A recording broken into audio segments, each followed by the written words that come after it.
This one. Oh, mic check.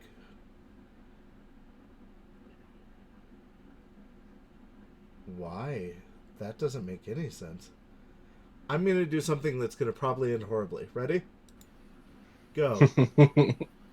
Oh, Jess, can you hear me?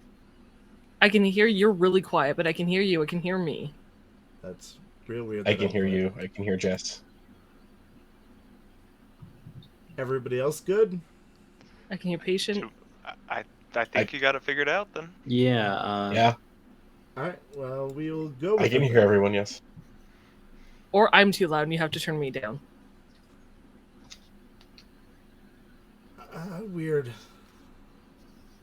But we're good. Yes, we can hear everyone. Okay. Well, if that works. I had to unmute everything. Usually we have to mute half the things so that we don't echo, but you missed my brilliant intro. Hello and welcome. We're Saves There's Death, a tabletop actual play podcast. Normally we play Cyberpunk Red, but tonight is a special Leap Day episode where we are doing Mage the Ascension, or something assimilating that. You'll notice, if you know the storyteller system, that I've taken certain liberties. That is for ease of play. Hopefully they don't get in the way of the story. But we love you guys and we'll see how it goes. Anyway, my name is Games In. I am the storyteller and Chaos Overlord. With me today is Zelbin as Milo. Hi. Hi. Nomad as... I'm going to screw up your name. Please say it for me. Elias. Elias. I should have written it phonetically. Mhm. Patient Zero as Dr. Price, and Jess as Hello. Zoe.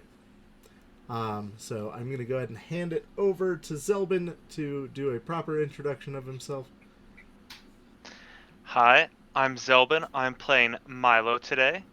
You might recognize me from other Saves versus Death things such as Indie Bandits. Yeah, I'm just playing Milo, the street magician who is trying to make a name for himself. Okay. And Nomad? Hi, I am Nomad. I am playing Elias Johnson, mild-mannered tax accountant with nothing else going on. Nothing at all. That'd be weird. And Right? he isn't weird. He's very normal. Jess? I'm Jess. I am playing Zoe Bloom tonight. You can often find me here on Saves for Death, either playing Moxie 11 on Saturdays, running Indie Bandits on Sundays, running Night City Sofa once a month, or some other shenanigans. I'm here all the time. So there you go. Zoe's a very curious creature and a stunt woman for B-action movie flicks. And Patient. Hello, I'm Patient Zero. I've been on the channel here a few times for a couple things. Most recently, Knights of Our Lives. Games running his Fiasco campaign, which was absolutely amazing. If you haven't seen it, I recommend you go checking it out. Other stuff since then: Glance, Night City Sofa. I'm probably forgetting something there somewhere. Tonight I'm playing Dr. Joseph Price. I'm a local MD and researcher at a local hospital and teaching college that has been recently suspended from his position. Yep. I wanted to take a moment to mention that we are still raising awareness for Solo But Not Alone 4.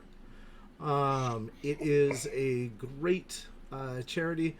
You can donate $10 and you get $500 worth of single player RPGs. The money goes towards suicide prevention and mental health in general. And we, as part of that, all of the subs that we get past 25, we are going to buy bundles ourselves and donate those to members in our community so that we can help them with their project. And I believe next week is the last week for that as far as it goes. So if you get a chance and are interested, check it out. There's some great stuff in there. There's one that's kind of like Vampire the Masquerade.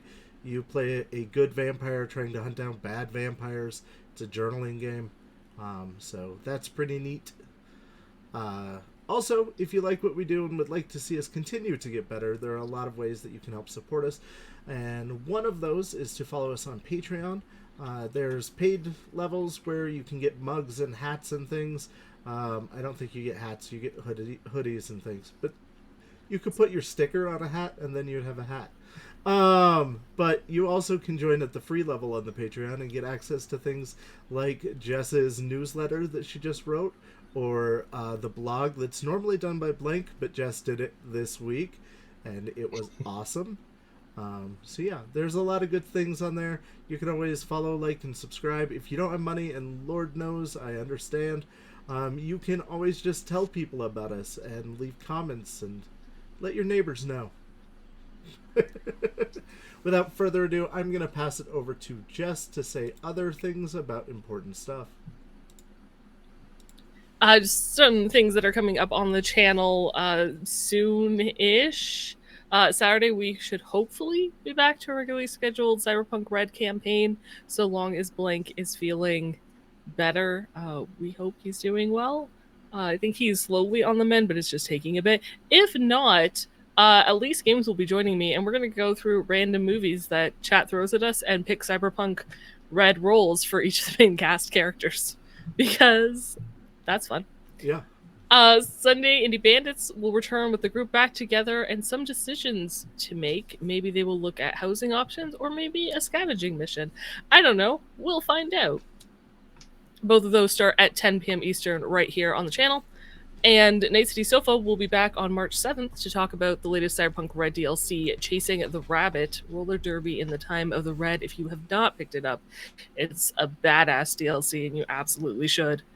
And some point later in the month, it's the first time we get to announce it. I'm pretty sure I can announce it. We're figuring out schedules and time, so as long as those align, as long as all the planets align directly, we will have the showdown of the season of Saviors, that's us, versus Shelfies, as Saves for Seth plays High Shelf Collective in a roller derby jam, which will be a separate day from the DLC because there's a lot to talk about in that DLC. But we're very excited.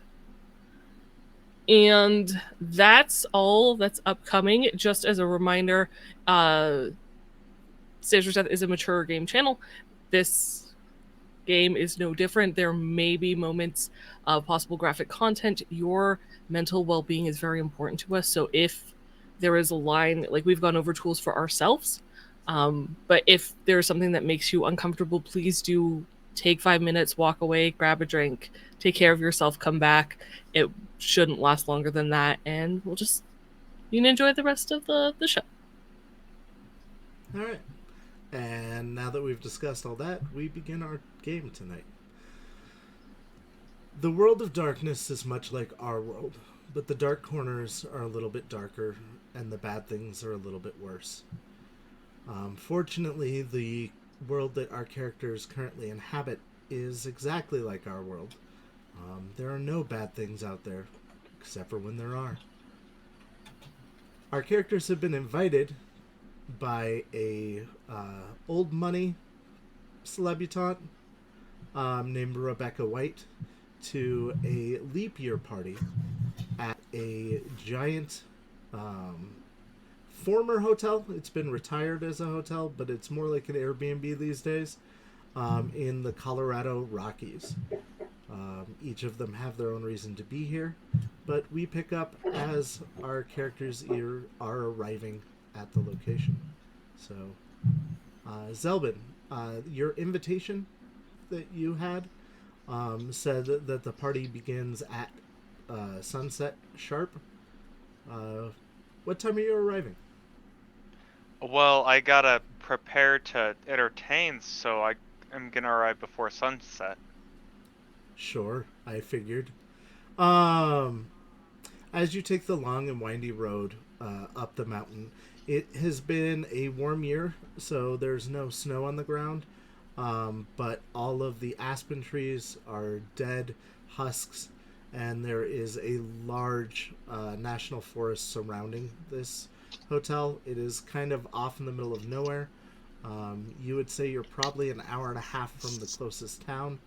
and that town was a gas station and a post office. So you arrive to a beautiful mansion. It is white and very colonial style building, as if it was built around the turn of the 19th century. And in front of the building, there is a single car pulled up to the circle drive. So, All right. I'm gonna get out of my taxi, I'm assuming. yep. Kind of shake myself off and slap my face and be like, "All right, Milo, you're hitting the big time. You're gonna make it today. It's gonna wow the audience. It's gonna be great. You got this." I'm gonna go and grab my like trunks of luggage out that just has like simple magician like card tricks and handkerchiefs and stuff like that, and start taking them inside. Okay. When you reach the front door, it is slightly ajar. And go ahead and roll an awareness plus wits for me. All right. First roll of the game. Right. So everyone knows when you are asked to roll, you gather dice equal to that number of dots and roll them. I will give you a target number. For this, the target number will be a 7. 1 success is a partial success. 2 successes is standard. 3 is exceptional. 5 is amazing. If you roll a 10, you can re-roll it for additional successes. If you roll a 1, you subtract from your successes. A botch is when you have more 1s than successes. Because amazingly, I rolled 2 1s and 2 10s. So let's see how this goes. Hopefully you get at least one more success. And the success is on a... Depends on the target number, but for this it will be a 6 or better. In that case, I got 2 successes. That's subtracting the 2? Yes. Oh, my good. 10s re-rolled into an 8 and another 10. Thank goodness. You get an eerie feeling. At first it feels like a cold breeze that takes over you, but it seems to blow through you and through your bones as you walk into the room. It is a big open space that is naturally lit, but as the sun is starting to go down, it has not set yet because you are early. The room is cast in a red glow. The red glow gives everything kind of an eerie golden hour feel. The room is well set up and appointed, but everything seems to be very dated and antique in this room. It is a large entryway with double staircases leading up, and there is a person that, if you follow the news at all, you would know as Rebecca White, standing where the 2 staircases diverge. She is standing at a table, organizing a pot of flowers. All right. I'm going to approach her and hold out my hand. Miss Rebecca? Oh, it's a pleasure. It's nice to meet you. Milo, is it? Yes. I appreciate you hiring me out for the evening. Of course. You're not expected to work, but I do appreciate that you are capable to work. She is... Oh, so it's more like entertain guests as you know, I guess mingle? Yes, you're a guest here as much as anybody else, but you may entertain. The clientele may be very helpful for you.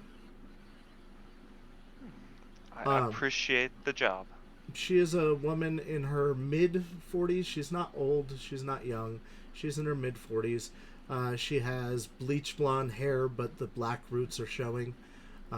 She has a olive complexion and very vibrant green eyes, and is wearing a white... it's a tight-fitting business-style suit. All right.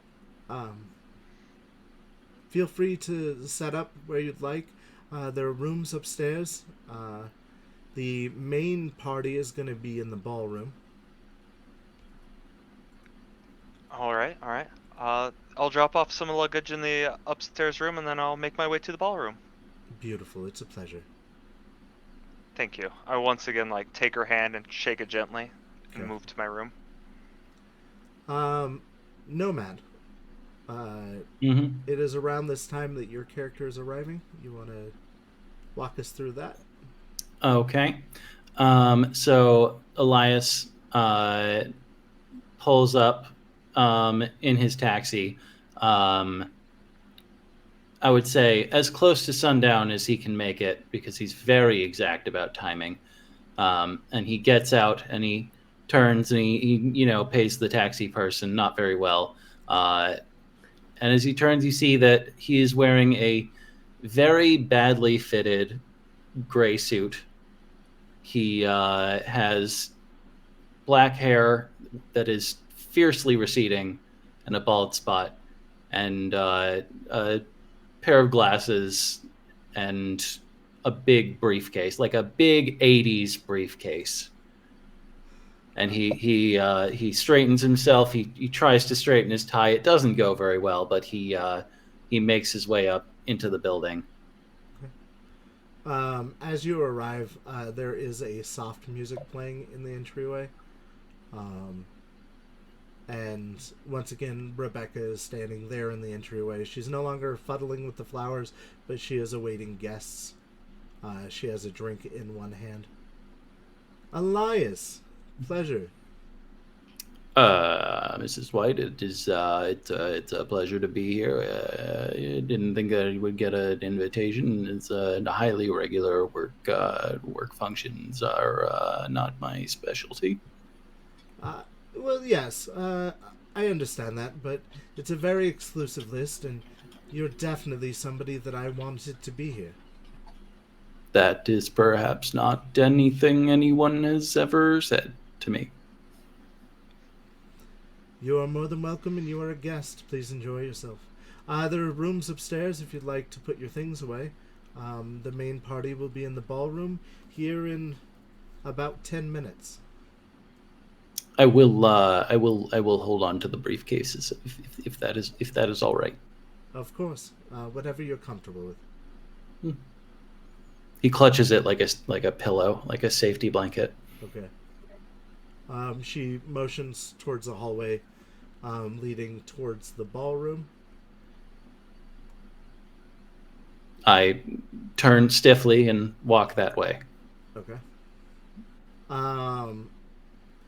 The ballroom is got a large grand opening into it, but it seems to be divided into 3 obvious doorways because there are 2 statues in the middle. If you would like to make a perception plus wits roll, I can tell you more about them. Okay, so perception plus wits, so that is 4 and 4. Well, I think this is going to go well. What was the success? 7 or better for this. Okay. All right. 1, 2, 3. So that's 3 successes, but one of them is a 10, so I roll again. Yep. Mm-hmm. That is 4 successes. Nice. You see the 2 statues are liminal gods. They're 2-headed, as all liminal gods are, and they look somewhat like Janus, but your very astute observation as you're passing through the arches that are created by the statues, you can tell that these are Kalis and Kalsans, which are Atrean gods that predate Janus. And so they are old gods that we don't know a lot about.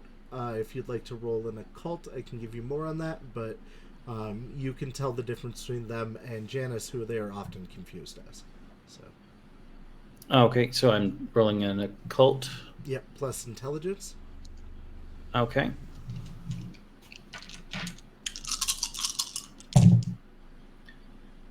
And what's the number? You'll need an 8 or better. Okay, that is a single success. Well, sorry, and I did roll a 1, so does that cancel out? Yep, that takes away your success. Okay, then I have no successes. Okay. So your understanding is basically, as I said, they're long forgotten gods that we don't have a lot of information on.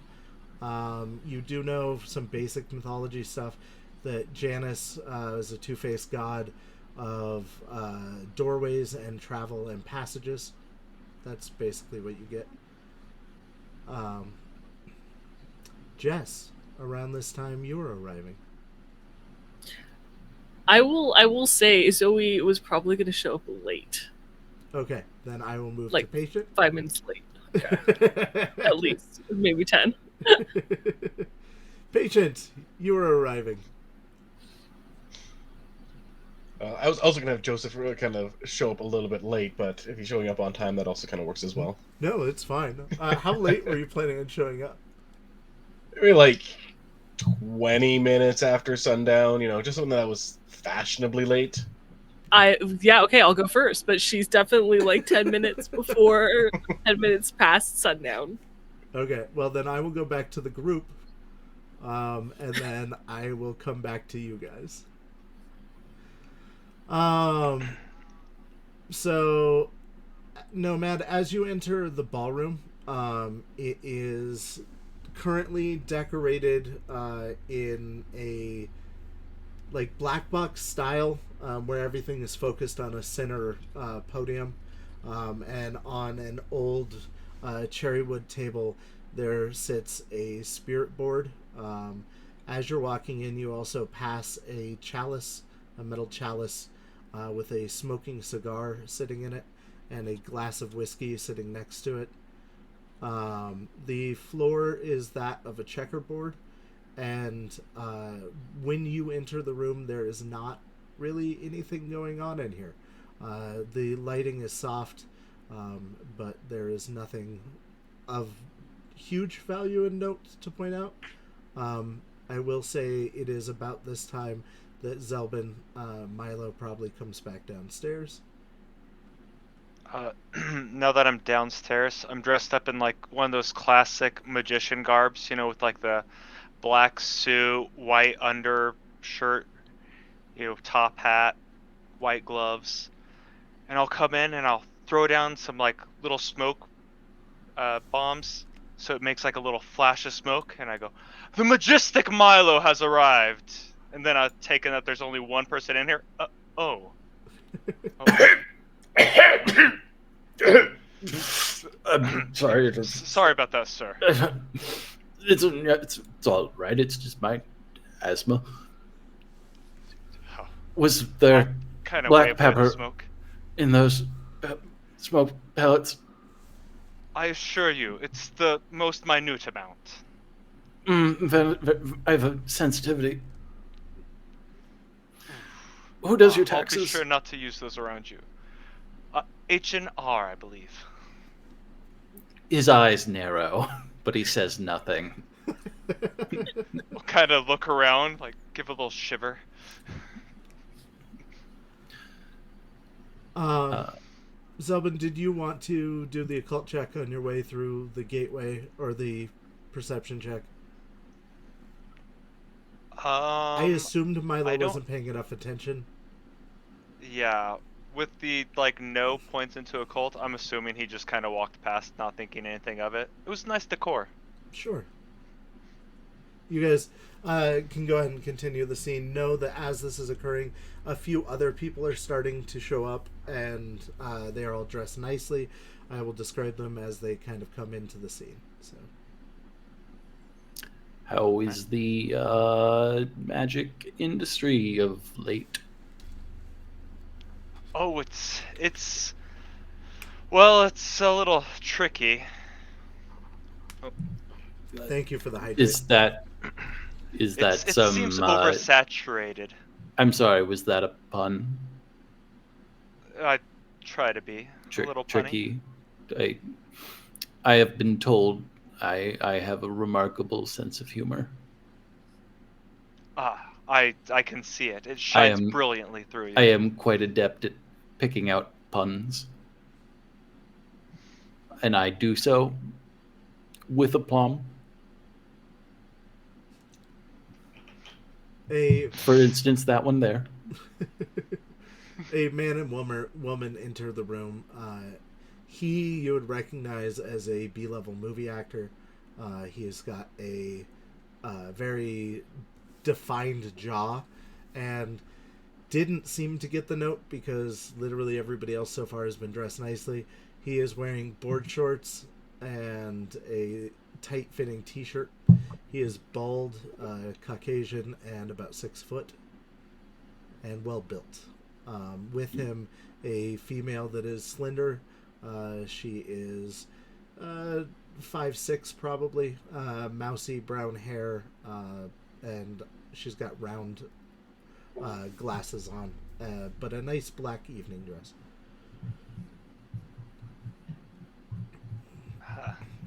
Seems like they've brought in some more competition. Gonna have to bring my A game today. Do you think they are also magicians? Well, I mean, they're in the show business. I'm guessing they also are wanted for their entertainment value tonight. I'm sorry. Are stage magicians and Hollywood celebrities on similar On the same statures? level? Of course.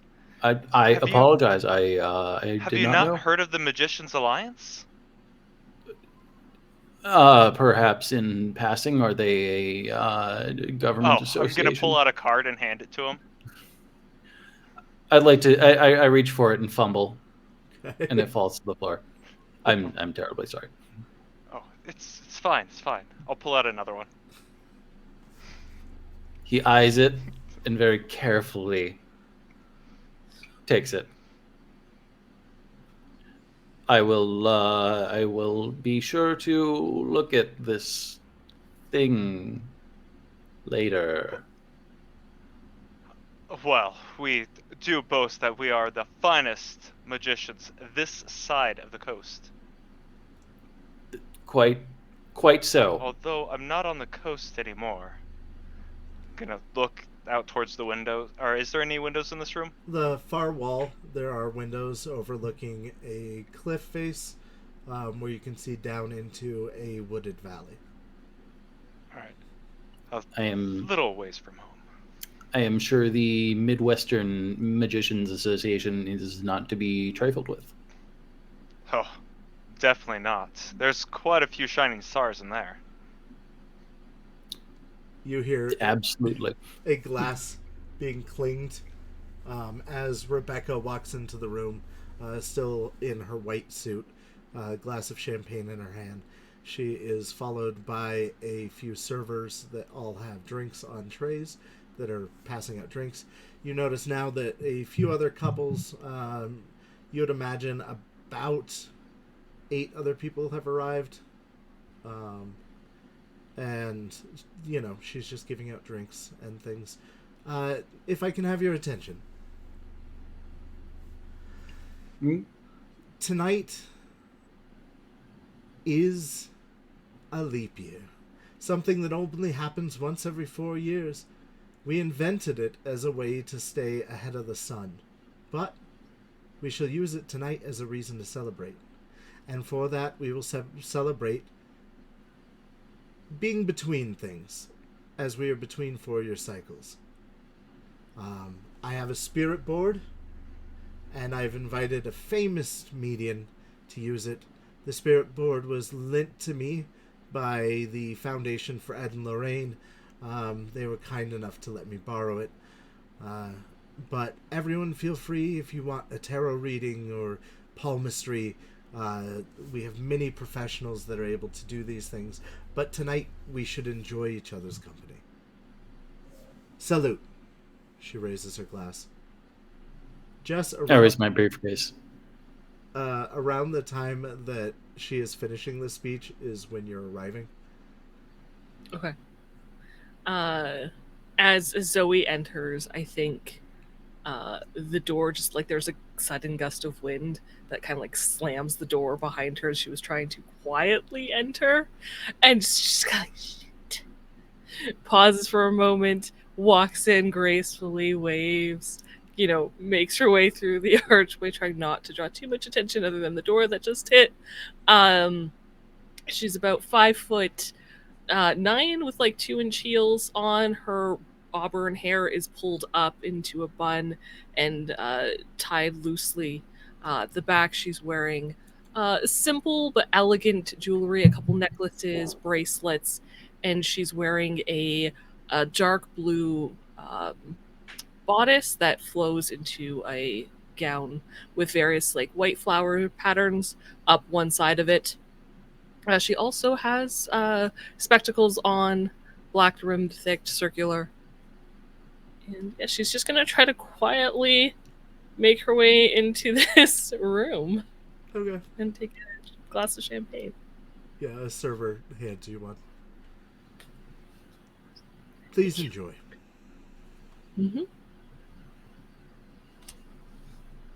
Rebecca goes to the center of the room where a man has arrived. He is currently standing in front of the spirit board and talking quietly to her. If any of you would like to approach that. If not, there are many other oddities around the room.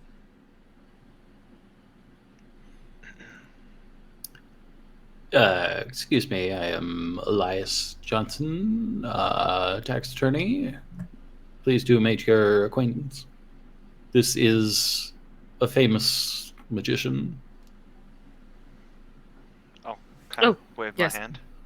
She was like about to drink, realize you're talking, switches hands to shake yours. And then Zoe Bloom. Hollywood stunt woman. At the mention of stunt woman, I'm gonna kind of look to the side and go, I'm picking up a note of derision. Did you date a stunt woman formerly? Is that... No, Who? I'm surprised there's so many people hired here for entertainment. Oh, I don't think I'm entertaining tonight. At least I am certainly not dressed for it. I could. Ooh. Please don't. At the end of the day, we all have the same insurance. Some more than others. It's the great unifier of the human condition. Stunt people live dangerous lives. Magicians, only slightly less so. Tax accountants are fraught with peril. Can't we all just get along? Of course. I would love nothing Where are my more. manners? He does not drink. She takes a healthy drink of like half the glass. It is a fine champagne from the Champagne region of France, so it is officially a champagne. You would know, you specifically actually, because you know of Rebecca White's reputation from other parties and events that you've heard of. They're always very exclusive, and she spares no expense getting the weirdest and, just most interesting things she can gathered together.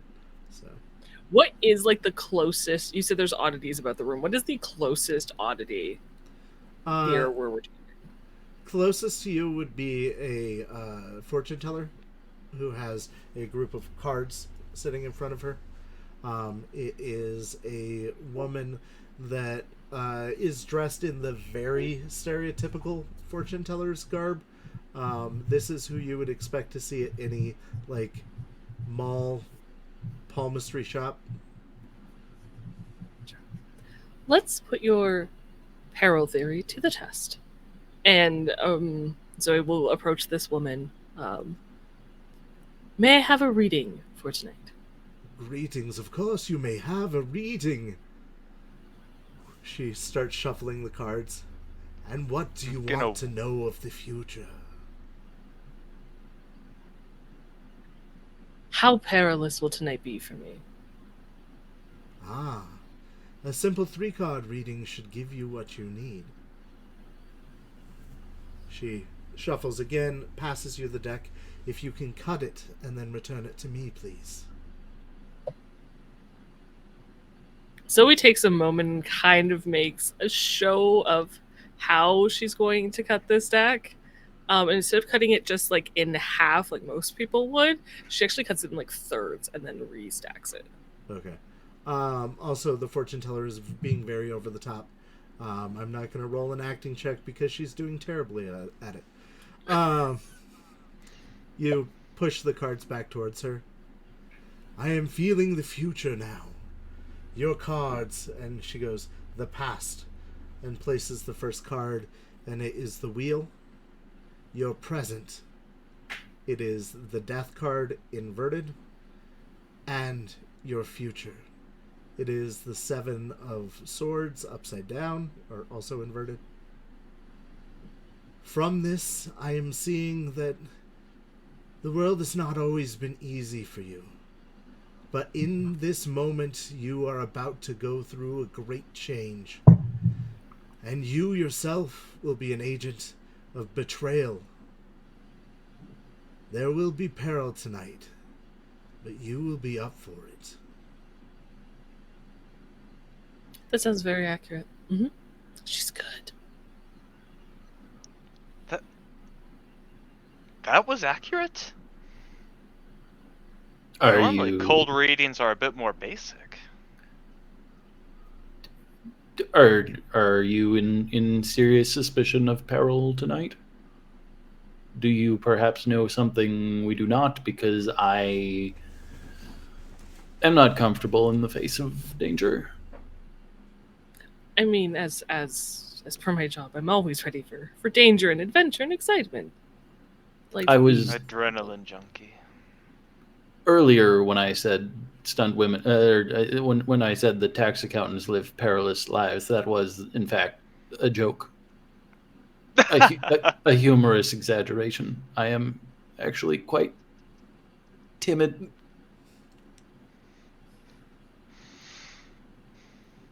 So you don't want a reading? I would rather not. The future is a perilous, nebulous mass of terror. We can only hide from it in our. No, you could face it. See, because now that I know peril is coming, but it's going to be positive peril. But there is no such thing. Positive peril is merely a preclusion for more perilous peril, particularly.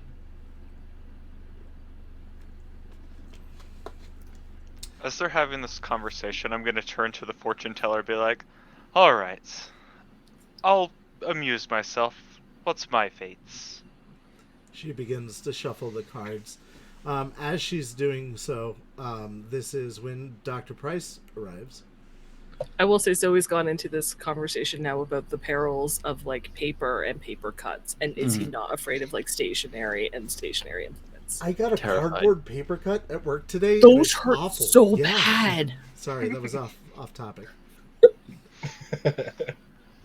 So yeah, Dr. Price will arrive like fashionably late, a little bit after sundown. This isn't his first Rebecca White party. It's been a while since he's been to one, but he kind of has a rough idea of how it goes. So he comes in. He's dressed very well. Nice, three-piece suit, plain neutral leather, long overcoat to go with it, even though the weather is relatively nice. Sort of like a just-in-case sort of thing. He's in his late 30s, probably early 40s, not as old as the host. But his age is certainly showing. He's got like short salt and pepper hair, kind of like nicely cut and kept in a very professional sort of manner. You tell he like takes very kind of like good care of his appearance, and is dressed for the occasion. As he comes in, he sort of looks around, takes a stock of what's going on in the room. A lot less guests than he was expecting there to be, but he also knows that these parties are like kind of exclusive, so he's not entirely put off by the fact that there's only a small number of people. Okay. Um, were you being observant on your way in, or did you walk past everything? No, I would take a time to like look around at what's kind of going on, um, see, admire the location a little bit. Go ahead and give me a wits plus awareness.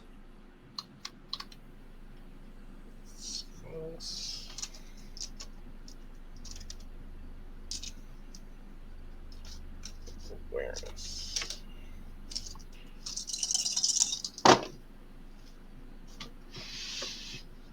What's the target number? You're looking for an 8 or better on this roll. That's 2 successes. All right. And do you have the occult skill? No, I do not. Okay. That just colors what I will say that you notice and what you don't. On your way in, you notice that there's a lot of paintings in the entryway that don't seem to be period appropriate for the style of hotel. You would imagine that Rebecca probably brought these in. A lot of them are depicting things from the Renaissance, and they're often fairy tale or folklore oriented paintings. Also, on your way in, you notice the archway made of the marble statues, the cigar, which, for anybody who's been perceiving it, has been replaced 3 times with different cigars, and that there are exactly, now that you've arrived, 13 people in this room.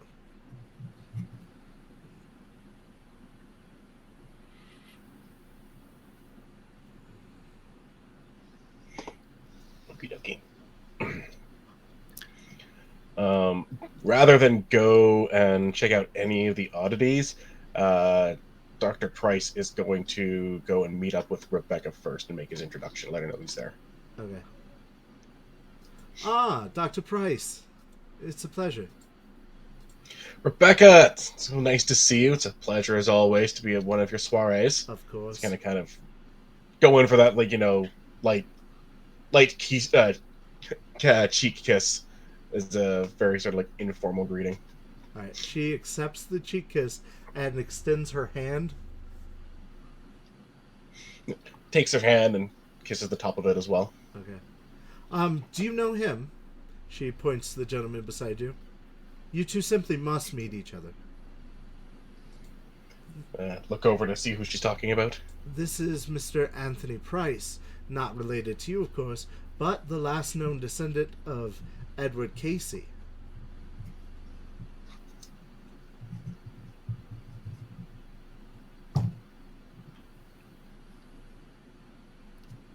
Sorry, what was his first name? The gentleman you're speaking to? Or the Yes. descendant, the name of the descendant? Well, whatever the other Mr. Price's name was. Anthony Price. I don't think that's what I said, but his name is Anthony. I have it in front of me. And he is the descendant of Edward Casey. Okay.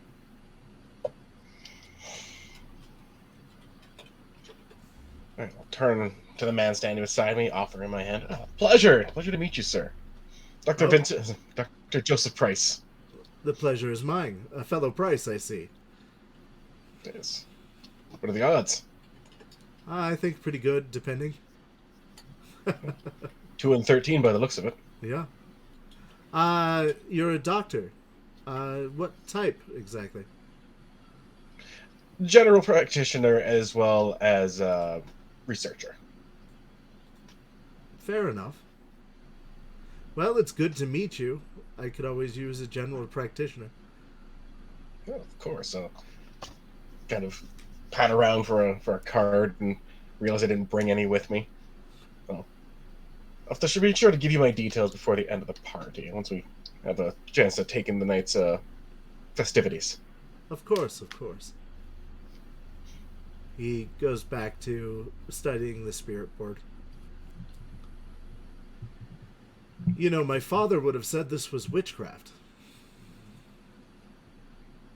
I suppose that's really a matter of opinion on depending your point of view.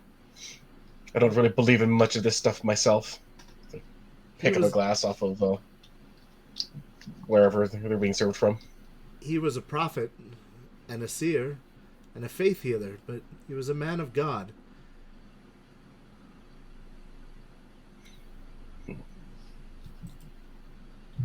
Well, I certainly can't cast judgment on the man, but let's just take a drink and don't finish the sentence. yes. No, I understand that this isn't exactly your cup of tea, but as a prophet, I figured that perhaps you would have fun with speaking to the dead. You never know. I guess I could be convinced, he says. And then him and Rebecca kind of walk over towards the bar together, talking. Are you going to follow them or wander around? Yeah. Okay. Yeah, I'm going to follow them for a bit. Okay. They're having basic, polite conversation about prophecy and, you know, the old mentalists and things like that, the old vaudeville acts. So, what are the rest of you doing while they're at the bar? Waiting for Selbin to get his tarot reading. While I freaking apologize. out Elias about perils in his office. Zelbin. She shuffled the cards 1,000 times now, and offers them for you to cut. When I go to cut them, I'm gonna examine the cards to make sure they're not marked in any way. Okay. Roll a... That is... wits plus something. Enigmas? Or investigation, depending on how you want to do it. Alright. Your target number is a 7. 2 successes then. Okay. These are old, very worn cards. They are probably not her cards. And they are not marked in any way that you can discern. You would assume they're clean. Are these like a standard like set of cards, or are these like cards I've never seen before? This is very similar to a writer's deck, but it seems to be very old and stylistic. But at the end of the day, it is a lot like a writer's deck of tarot cards.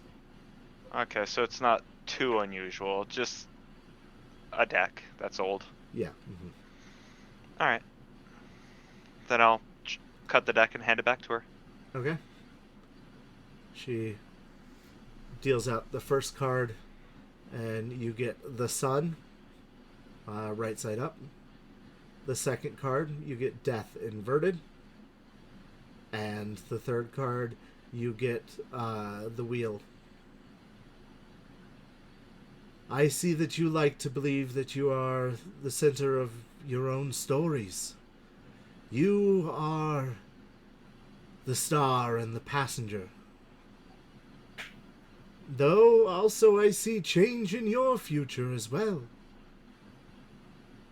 You, however, will not betray. You will just be part of the whole and that which has come before.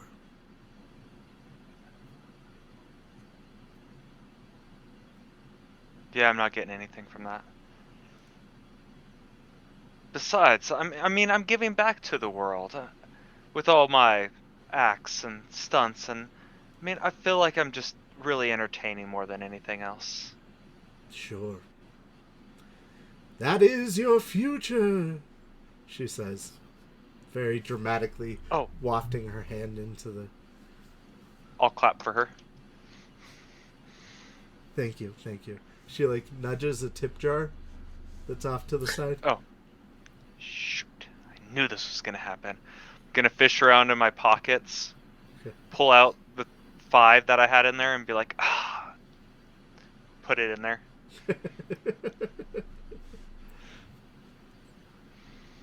All right.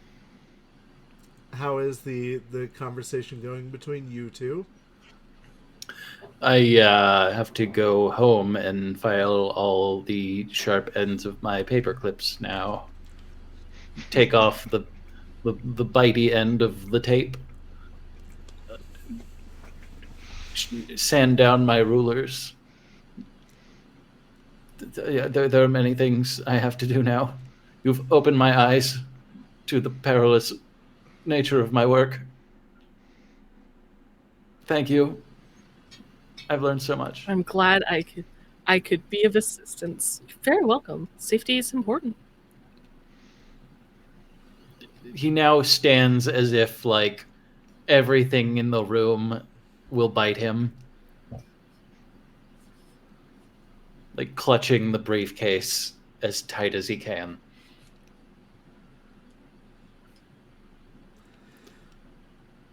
After a Well, moment or Elias. two, sorry, go ahead. Nope, No, go ahead. that's it. I was gonna say after a moment or two, Rebecca White leaving the bar, and I assume you're still walking with her. She brings a candle to next to the spirit board and lights it. It is a purple candle that is a little bit longer than a traditional candle that you'd see as like part of a centerpiece. And as she lights it, gold wax falls from the purple candle. And now we open the circle to commune with the dead. If anyone is interested, I myself will be your practitioner, as it turns out that Mr. Price did not want to be involved. So, any takers? The celebrity raises his hand. Ah, good, we have one. Anyone else? Milo will raise his hand. Okay, Zoe raises her hand. okay. There's room for one more if anyone is interested. Elias is like very, very gently shaking his head and trying to back away as slowly as imperceptibly as he can. Okay. You know, not everything is going to hurt you. You just explained to me that everything would. I was trying to show you that perils are all around you, and if they haven't hurt you yet, they're not about to suddenly. That just means they haven't decided to yet to turn against me. A paperclip? A paperclip. If they all united and took offense at my callous Just keep use the of them. googly eyes away from them, and they'll be fine. They'll never gain awareness. No, my collection of googly eyes is in peril as well. Elias, Only if they're mixed with the paperclips. will you roll a perception for me during this conversation? Okay. Sure. Perception, wits. Actually, both of you can do so. Perception and wits. Yeah. 2, 3, 4. Difficulty is 7. That's 1, 2, 3, 4, 5.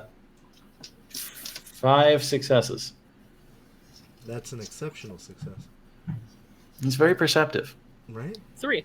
That's what's so scary.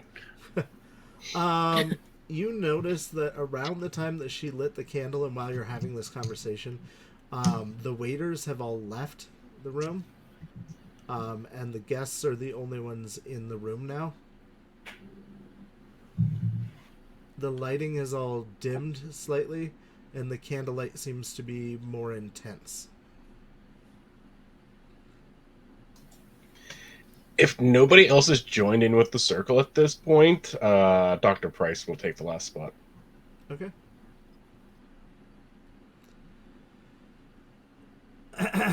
Rebecca clears her voice. Spirits from the past, those who came before, hear us now. Is there anybody among us? Is there anybody with us? She places her fingers on the edge of the planchette. Come, each of you. We open the circle. Zoe places her fingers on the planchette. Okay. Milo reaches and touches it too. Okay.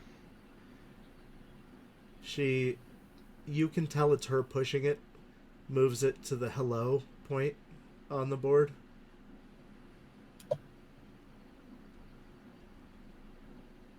If you're with us, Witchcraft. give us a sign. No sooner does she say that, however, than a cold wind blows through the room. And now something feels very wrong and off. Elias, you would be the one to notice because you're not part of the circle. That the candle's flame isn't dancing, it is standing still. The wax is still slowly moving down, but the flame itself is no longer moving. Interesting. He has no idea what this means.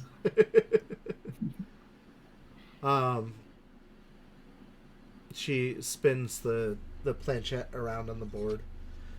And after, a moment or two, she goes, well, it doesn't look like anybody's with us. Does anyone have any questions for the dead?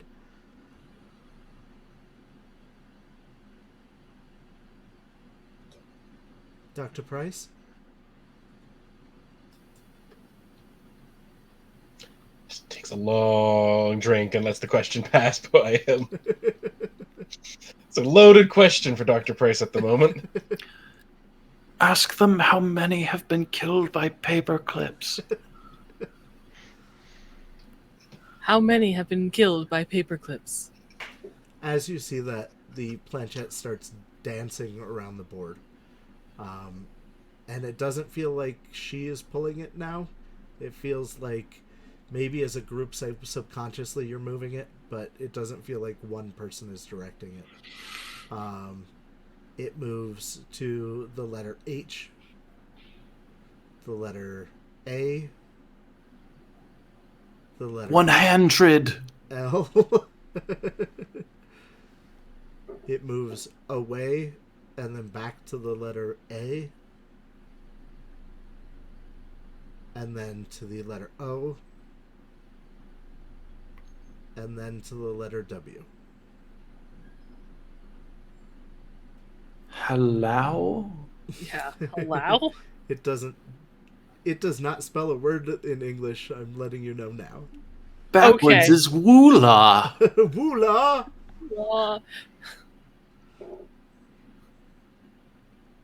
That's, well, Does anyone I- know what this means? perhaps it's a number so large that we just have not encountered it. Like Or Google. so No one knew small, what Google like meant. a negative amount. Maybe Like the a- magnets are off. There are there How can you be magnets? negatively killed? What does He that like mean? kind of says that to himself and like, oh, Thank you, posture check. Well, I would imagine that negatively killed would mean more alive, perhaps? People are born You're because saying- of paper clips, perhaps. Yes. Perhaps marriage Or counseling saved. forms kept Because together. of paper clips. Perhaps used in some kind of way of spicing up activities. You notice that Rebecca has moved her hand off the planchette at this point. I should ask, is that like a banana? Is what like a banana? No, Sorry, on the spirit board, it's the little it's the thing that you move around that the. you look through. Oh, Triangle okay, Yeah. cool. thingy? All right. Sorry, I apologize. It's all right. It is the little pointery thing. Right. That's it. I should have explained that for the audience, and I apologize to everybody. Pointer for that. is the word I couldn't remember. Yeah. But yes, the planchette is ornate triangle piece with a piece of glass in the center, and it appears to have a hand carved into the black wood with an eye on it below the piece of glass. Would you say that this answer that we got is perhaps an enigma? I would, if you'd like to roll an enigma. That would be a good use of it. Then perhaps I would. Is there another skill that comes paired with it? I think this would be intelligence for this. Okay.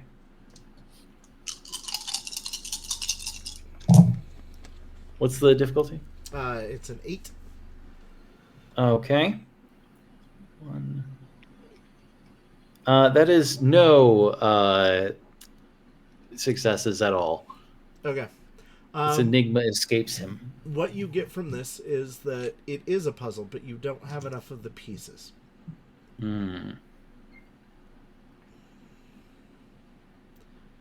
That I say as much to everyone. This is a puzzle of some kind, but I don't have all of the pieces. I have a question for the spirits. Who am I supposed to betray?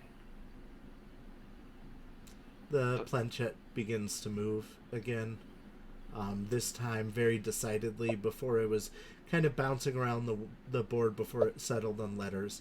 Now it settles on the letter M, the letter Q, the letter U, and the letter R. Inquire. Wait, look at it in the mirror. Red Quam, Red Quam.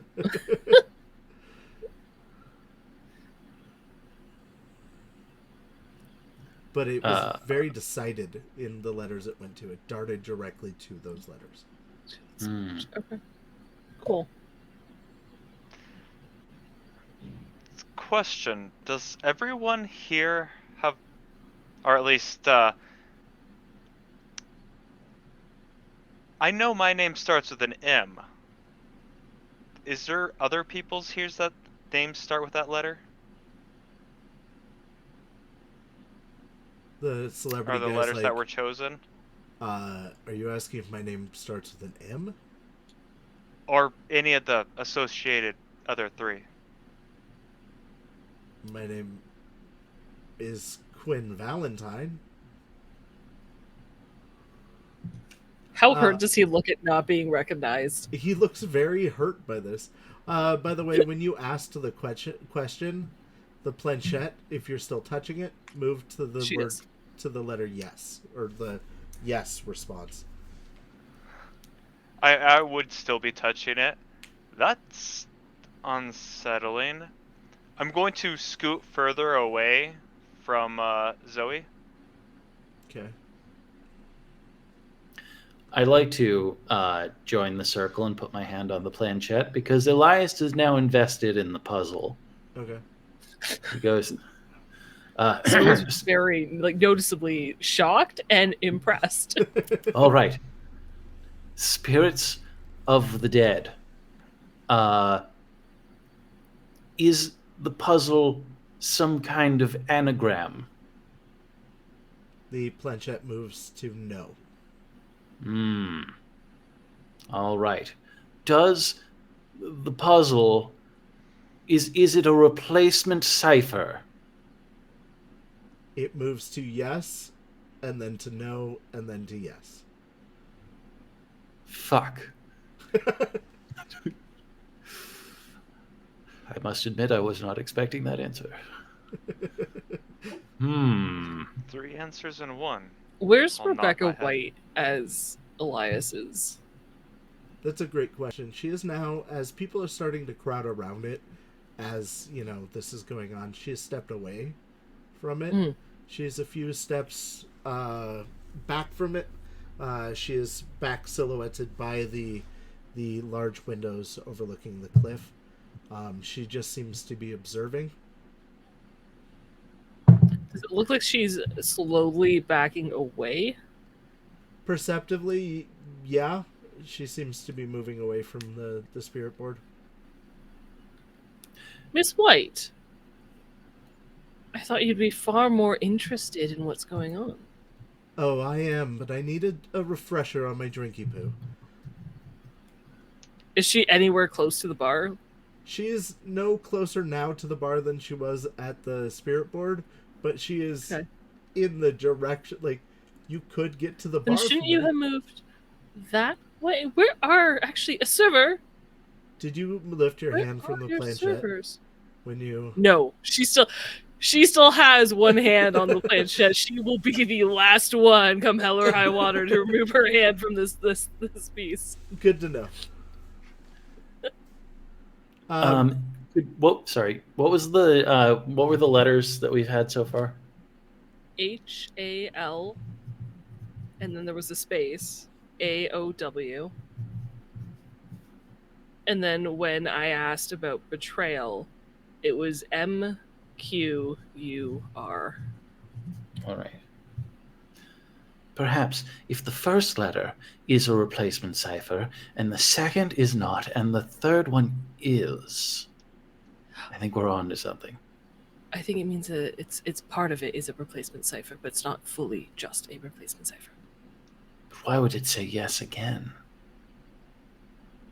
If it's a yes and then no, then it would be a combination. But yes and then no and then yes. Is it 2/3 correct and 1/3 incorrect? Spirits of the Dead, is this 1/3 correct and 2/3 incorrect? It moves to no. And then to the number Fascinating. 1, the number 5, the number 7, and the number 3. They're odd numbers. Odd. Zoe has returned her attention to Rebecca. Okay. When you called for the servers, you noticed there are no servers in this room again. Yeah. Does anyone need a drink? She says. Shouldn't your servers be handling that? Of course. I should go fetch them. I apologize. Miss White? Yes. Mr. Valentine, you've been in numerous movies. Does this not seem like the perfect setup? Yeah, I guess, but like usually we'd have like fast cars.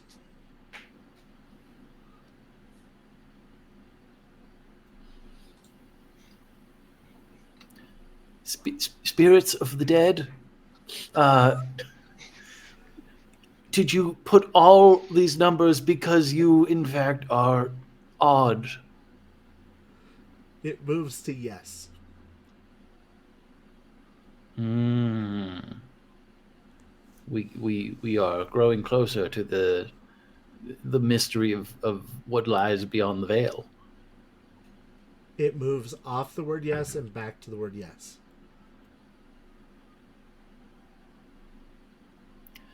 I don't know that he... Oh, wait, hang on. Ooh. Do I have to make a check? Uh, I think I have to make a check. Okay, what would you like to check? One of my flaws. I can't remember what it does, though. Okay.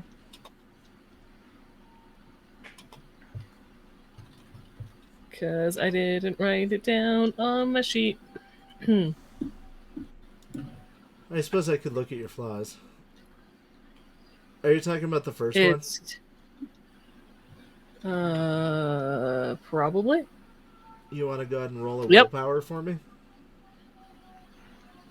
I would absolutely... Okay, it says make a wits roll. Difficulty 5. Okay. But no, sorry, willpower? How do I make a willpower roll? So you would roll Explain your current yes. number of dice equal to your current willpower, Okay. and your difficulty is the standard 6. Okay. And this is to be able to not give in to that flaw, though you can choose to. I don't know where that dice just went. Cool. I rolled 5 dice, and I have... Oh, no, that's a 1. I have no successes. Do you have more ones than you have successes? No, I have a 9 and a 1, so they balance out. Okay, good. No, you are not able to avoid your need here. Yeah, let's solve this. She's currently ignored Rebecca Okay. White now that she is invested on learning about the mysteries of what's beyond the veil. Okay. Spirits of the Dead. In 2009, an investment banker told me he had no idea how his investments ended up in the Cayman Islands. Was he lying? It moves to yes. That fucker. And then it Since spells it was pointed IRA. out, Yes. Go ahead. sorry, since it was pointed out that Rebecca is kind of leaving and the servers aren't here, I'm gonna ask the spirits. Spirits, are we being set up by Miss Rebecca? It moves off of the yes answer to the hello answer. That's not a no. I'm gonna look around at everyone, then turn back to Miss Rebecca. It could be like a duh. Hello. You know? Ah, yeah, I could definitely see that Humor. one. Definitely see Humor. The spirits are humorous. Or it could just be setting us up to metaphorically whack us across the head, Hello, as a distraction before everything goes black. Takes another drink from his Ghosts, drink. are you allowed to lie? It moves to yes. that. Oh. Oh, now I can't take anything you say seriously. What's the point of me even being here?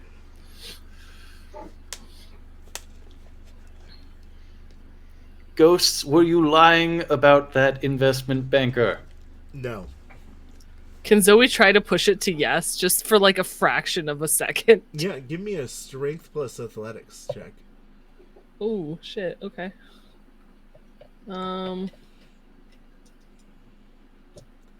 Your difficulty is an 8.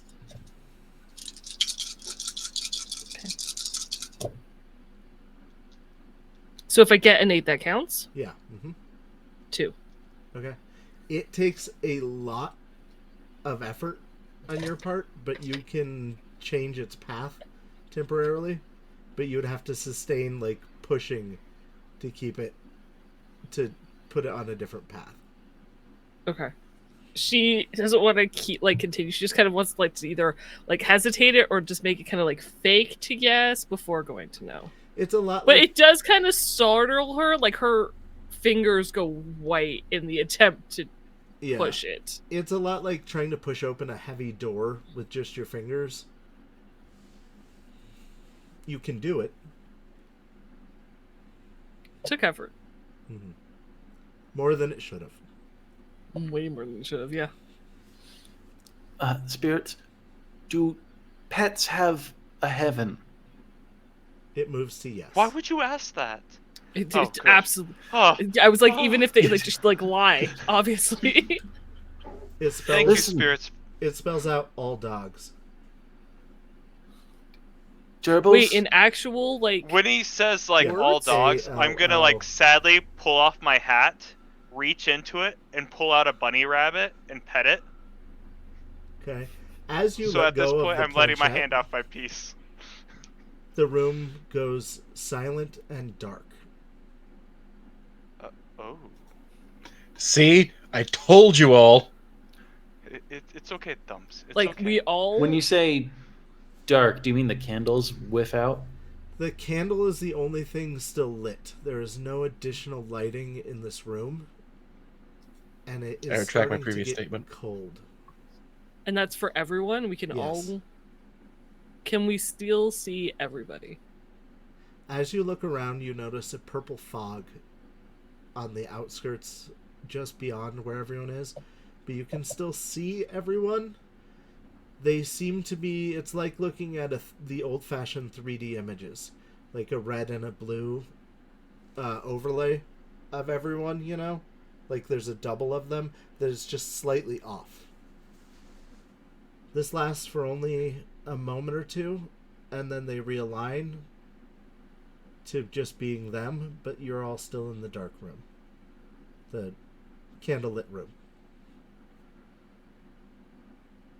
Spirits, what is this mystery you want us to, or you want revealed? You hear a voice now, just over your shoulder. There's no mystery left, girl. She will whip around. Still fingers on the planchette, obviously, but she will twist quickly. You see a being that is neither corporeal or non-corporeal, that is just outside the bounds of what the walls of this room would be, as if the walls would still be there, but now they are a purple mist. You see a being looking at you. It is an old man.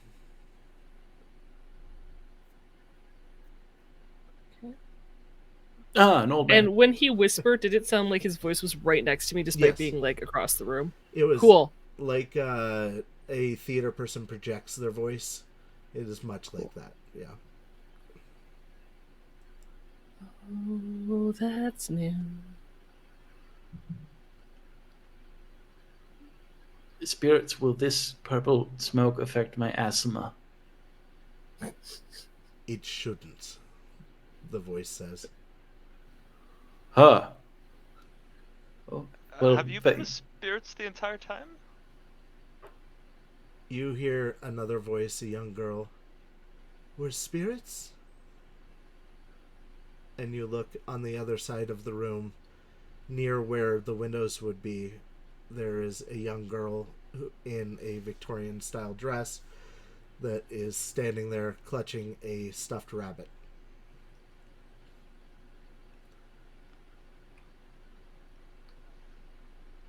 break it to her Going gently. to smile and run to her and be like, "Oh, of course not. You're not a spirit.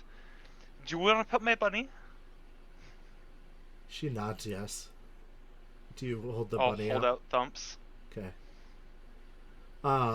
As she crosses the threshold of what would be the wall into the room, her neither corporal or non-corporal body seems to become solid, but very pale. And her mouth is just a little bit too wide. Amazing mirror work. And I love the makeup. She quietly pets the bunny, and you can see that she's getting like a little more aggressive with the pets. It's not to the point you're worried about it, but it is very aggressive with the pets. With that, I'll, kind of chuckle and, "Oh, I better get back to the group." Okay. Pull the bunny away. Yeah, you pull the bunny away and notice that she is now following you into the room. "Oh, would you like to meet my friends? Friends? Acquaintances?" Her mouth gets a little bit wider, and her form is a little off. I would love to meet your friends.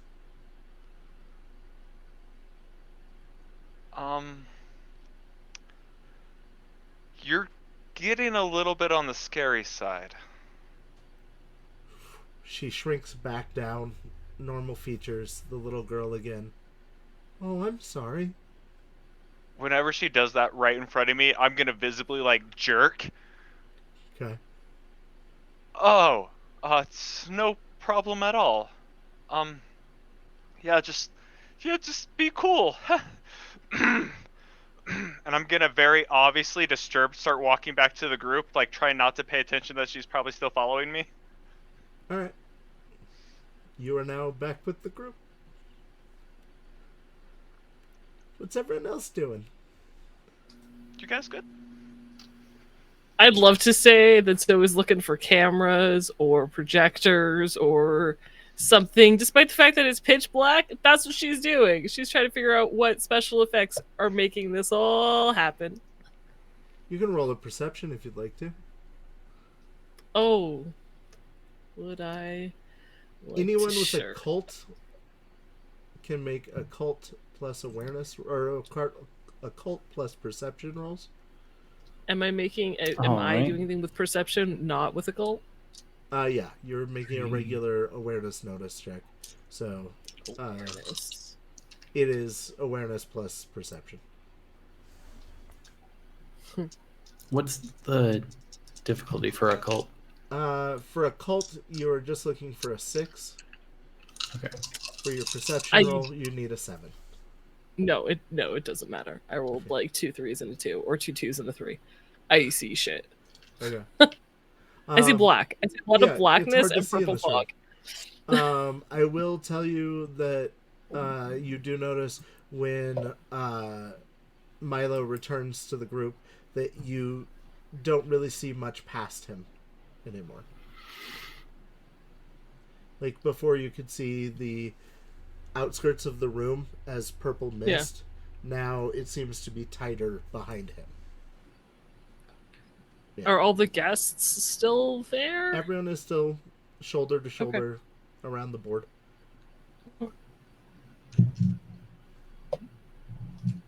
So for the roll, the occult roll, you said, is it just occult or just perception, or occult and perception? Occult plus intelligence. Plus intelligence. Okay. Yeah. Mm-hmm. Typically, you said it. You're looking for a 6 as your difficulty. Typically, I'll ask for an attribute and a skill. Okay. That. Well, that's 110. So, and then another 10. Do they stack, like, keep going, or is it just that? You can only get the 2 successes from each. Okay, so that's 2 successes. Okay. You recognize just beyond the darkness something that is characterized in a lot of occult circles as the Umbra. It's kind of a shadow realm. It's where you go when you're asleep or when you die before you go anywhere else. Just beyond the mist. I don't want to alarm anyone, but I believe that beyond there is the Umbra, the entrance to the Shadow Realm, as described in the 97 tax returns of Solomon. I'm gonna kind of like look over at him. Who? You see, Solomon was a man of great magical import and some substantial bureaucracy, which combined to a fascinating text regarding both fiduciary responsibility and consorting with demonic forces. I'm gonna nod like I understand all that, even though I clearly don't. And there's a thing right over there that was in it, and I'm desperately trying to remember about it, because it might be bad. I mean, as long as I stay away from someone, I think I'm good. I don't intend to betray you, Milo. That's the thing about betrayals. You're going to intend to at some part. Dr. Price, what are you up to during all of this? You're just sort of taking it all in. It's not really believing. It's from Dr. Price's perspective, it's a very interesting show. Like, this is probably one of the most in-depth things he's ever seen at a Rebecca White party before. So it's just very, very fascinating to him. He hasn't taken his hand off the planchette yet. Okay. So, yeah, just sort of watching the encroaching mist and sort of just taking it in sort of a very, I guess, from a very sober perspective. Even like the ventriloquism act, which is like, oh, well, okay, that's really very interesting. Just found someone very, very gifted in what they do. Okay. Anyone who is staring into the abyss, please let me know if you decide to do that. I mean, I'm looking around for special effects. Does that count? Yes. Okay, then yes. For the 3 of you, then, you start to understand the weave, the pattern of reality. For each of you, it is very different and solitary. It has a lot to do with how you perceive magic. And it allows you to understand that this is all a pattern that is controllable. the longer you look, the more you seem to feel like you understand and are able to change reality.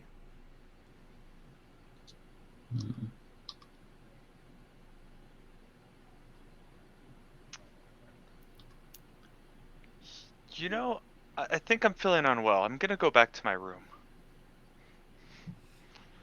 If you can I'm find gonna it. start walking towards what I think is the exit. I don't think I would move. No, it wouldn't move past the smoke. She's still Why? staring into the abyss. Why? I eye you cautiously. Well, think people, I don't know, whatever actors that she's hired seem to stay mostly outside. You don't know what's past that. Ooh, you're right. I don't wanna mess up their gig. Sure. Professionalism. I'm going to watch the actors as best I can. Okay. The one actor that is among you at this point, that you know for sure is an actor, he goes, "This is all getting a little weird for me, though. I'm gonna go get a drink." And walks over towards the bar was. And as you see him getting further away from the table, the black table with the planchette, you see the two versions of him split and become further and further apart, as if the corporal version of him is not walking at the same speed as a incorporeal version of him. Until finally there's about a 5-foot gap, and the body, the corporal body, collapses to the ground. And with that, What about we're going to take a quick 10-minute break to use the bathroom. We'll see you guys in just a minute. Be right back, guys. See you Okay. soon. See you soon.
Hello and welcome back, everybody. I hope everybody can hear and see everyone. It took us a moment to populate, but we're all here now. Yay! If you missed the first half, check out the VOD to see what's going on, but our characters have got themselves into quite the situation. They seem to be in a misty void between worlds. We'll see how that goes. I will say, for the character and the viewer's sake, at this point, they have changed their very nature and can now attempt to use magic. Mage the Ascension as a system allows the characters to design and develop their magic as they like. We will walk through it as we cast spells if it comes up. So let's continue. Thank you for the posture check. I know, I'm very low in my spot because I didn't set it right. I'm sorry. That was my side thing of, did you want to fix it? Here's your quiet reminder. I probably should. All right. So let's return. The movie star has just hit the floor. I will say, Elias has been staring into this void for quite some time, and as he's staring, something kind of clicks in his mind, and he very quietly takes off his glasses, puts them in his briefcase, puts that aside, and stands up and really straightens out and goes, "Finally."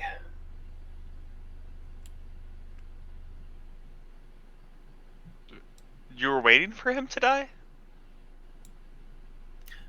Who? Zoe steps to the side a bit. Are you guys in cahoots? Gonna point to Zoe and Elias. Cahoots is a interesting word, stemming from the 17th century of gold miners. Their mules would be called cahoots, and they would they would be in cahoots. Whereas when the cold winter hit in the desert, they would slice the donkeys open to crawl inside their carcasses for warmth. And to be in cahoots was to be in conspiracy. Oh, like with tauntauns. I've never seen Star Wars. I feel like there should be a few gasps in the crowd just from that statement alone. Yes, they're I'm gonna look at both of you. The and be point like, being is that in "I don't know cahoots what I'm more is afraid of." a statement that carries significant meaning beyond just the mere accusation of backstabbery. To answer your question, I was not saying finally in regards to this poor athletic man who has collapsed in the void of his spirit, merely the uncovering of a sleeper long sleeping, now awoken. The dream has broken and he has arisen. The movie star. Zoe steps a little farther away from Elias. Okay. Are you letting go of the planchette? Nope. Okay. I'll just move around the table. The movie star's spirit returns now and is standing there just as he was before. The Hey, buddy. half that collapsed or the half that didn't? The half that did not. I'm gonna point to the body and be like, "Hey, you left something over there." It looks he looks at you confused for a moment and like looks back that direction and doesn't seem to see anything and then sips the drink that it came back with. He came back with. I'm gonna turn to Joseph and be like, "I don't have a body back there, do I? I don't trust these two." Let's take a look. You look Because I did walk away a little bit. behind Milo and you see that little girl is now 6 feet tall and she is a shadow looming over him. She has a red cap that comes to a point like you would see on a gnome and sharp teeth. But she just seems to be standing there looming. Well, it's not your body that I think you left behind. Kind of points towards this thing looming over Milo. I'm gonna look over my shoulder. Do I see it? When you look behind you, the little girl shrinks down again. And once again, she is a small girl holding a rabbit stuffed animal. Do we see it shrink down? Yes. Mm. I'm Maybe gonna now stay keep my in that back. direction. Yeah. I'm gonna keep my back towards the board so I'm always facing her. Can I get everyone to roll me a perception plus wits, please?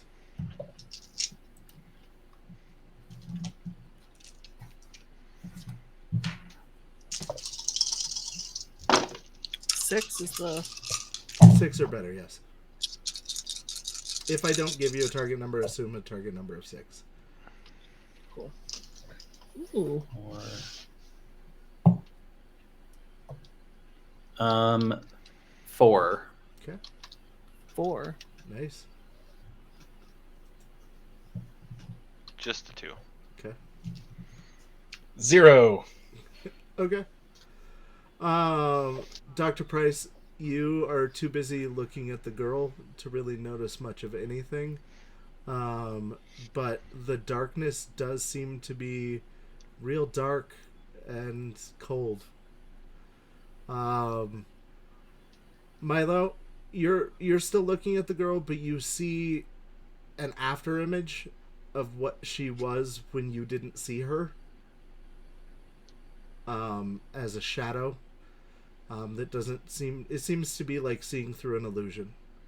For the others, the ones that had 4, you notice the candle is burnt down by a third, and the flecks of silver, or the flecks of gold, have become flecks of silver bleeding down from the candle. Though the flame is still not moving.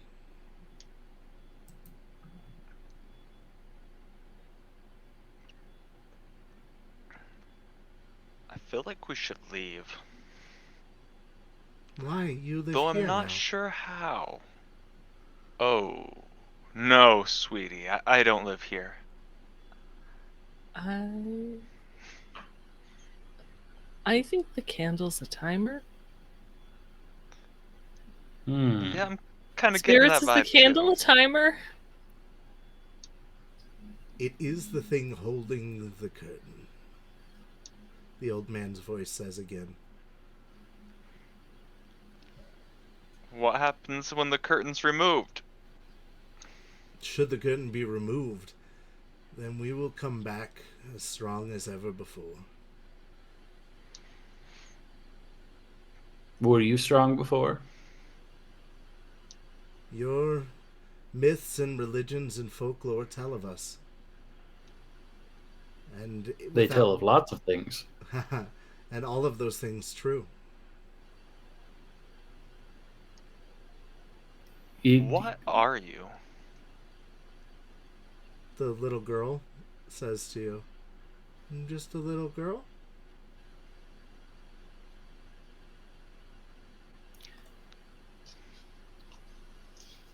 So, the myth where Osiris is torn into the Nile River and all is assembled back again to become the ascended Lord, that is a true myth?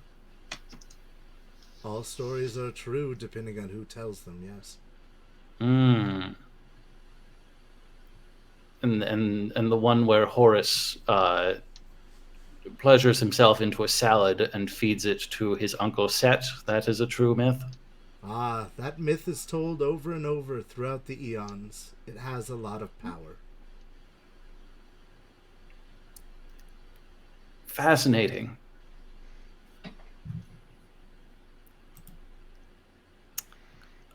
I have no further questions. Quinn, are you feeling all right? He looks at you and just kind of nods. Can you say something? His mouth begins to move, but no sound comes out. Miss Bloom, Poke him. Yeah. the butterfly Yeah, remembers nothing of the cocoon. It does not remember the life before the butterfly. Do you understand? I don't know if that's fact, but I do understand the meaning behind your words, yes. These things have transcended to a higher, perhaps lower form than we cannot breach in our current state. To correspond with them is less than meaningless. We should merely observe them and procure our own escape. The planchet begins to move. to the letter E, the letter L, the letter L. I almost thought that was going to be ELO, which, as you might know, is Electric Light Orchestra, a band. Oh, I heard it's the name of like a card game. No, that's. Thought it was a I'm sorry, that's role play. UNO.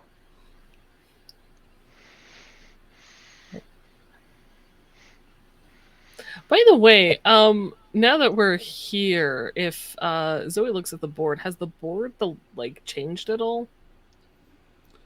Give me a perception, because it has changed and hasn't changed. So it depends on, give me an awareness plus perception check.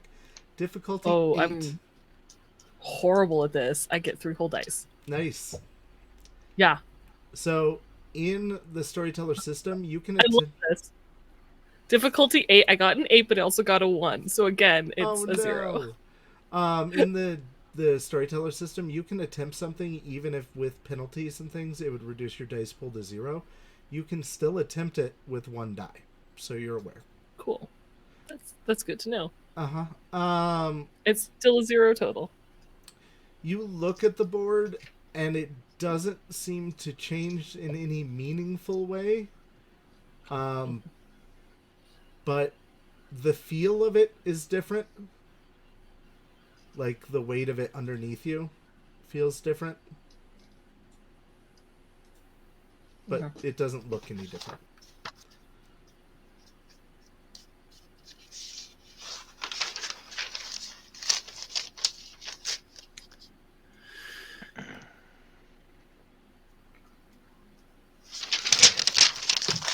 So,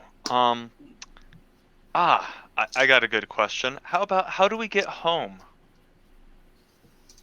This is your home. How do we get back to the mansion? Or the hotel? Oh, that's easy. You just walk through the doorway. Where's the doorway? It's right there. The one that the Quinn walked towards before being split, as if by a sort of mandolin, spirit mandolin. Oh, that's not the doorway. That was the wrong path, she says.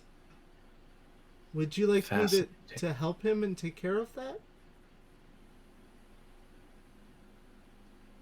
Yes. She walks. Which direction was she pointing towards the door? Or the exit? She was just looking forward at you guys grouped there. Okay. So the door is within us. Or the board? Possibly the candle? She walks over to the body and then slowly unhinges her jaw and grows I in feel like we size should stop that. until she is now 12 feet tall. And How does Ghost Quinn react to this? He is just calmly sitting there sipping his drink, looking at the board. I'm gonna call out to the little girl. Are you going to eat that? She has her jaw like nearly around him when you say that, and then she shrinks it back down. No. I was gonna take care of this for you. It really looked like you were going to eat that. Maybe. Do you know where it's been? It probably doesn't taste good.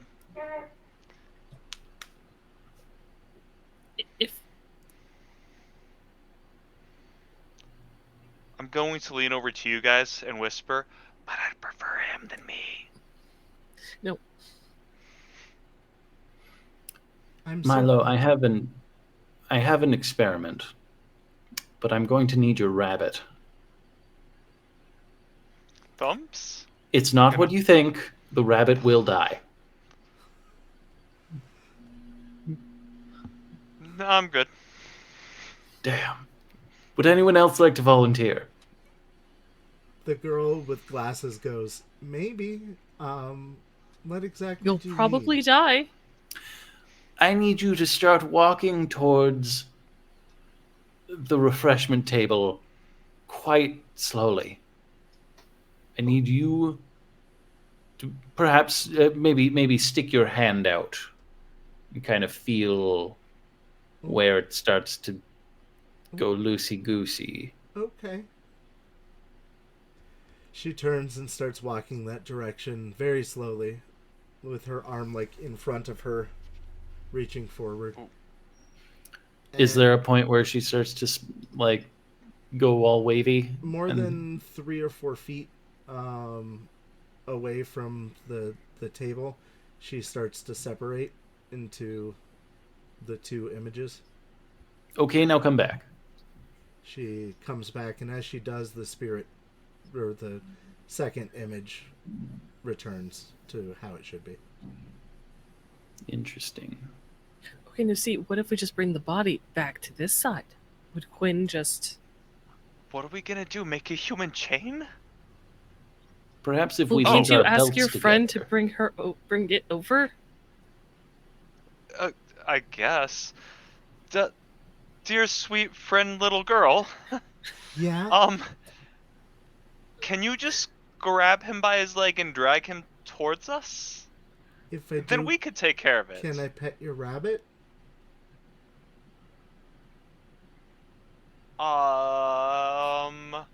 We'll see. We'll see if he wakes up. You know, we'll see You how it have goes. to tell me, is it a deal? Do we have a deal? Oh, there's I'm gonna- power in deals, like sign contracts and shit. I'd be careful. I promise I'll be nice to it. I'm real hungry, but I won't eat it. Sorry, this guy's screwed. Gonna put my hat back on. Gwyn is lost to us. Can I rack my brain to kind of figure out what she is or what's kind of going on? Sure, this would be an occult plus intelligence check. Okay, what's the penalty for not having anything in a cult? You would take a -3 dice. Okay. Minimum 1. You always roll at least 1 die. Okay. That's going to be 1 die. Okay? Your difficulty is 8 or better. 6 or a believe different in you. difficulty? 8.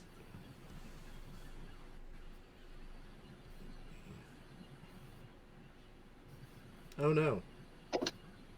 There you are. Lost you for a moment.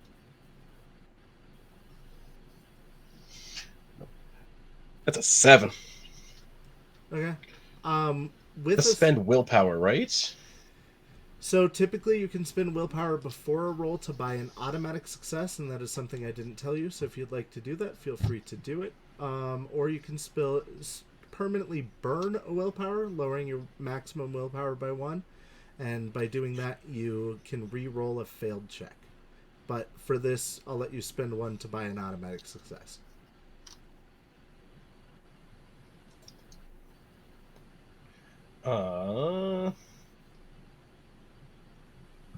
No, I'm going to save it. Okay. I know what this is, but my character has no clue. You would imagine, based on how close you were to the It's right on senses, the tip of his tongue, but you would imagine that she is probably some type of fae. Any more specific, you would need an occult.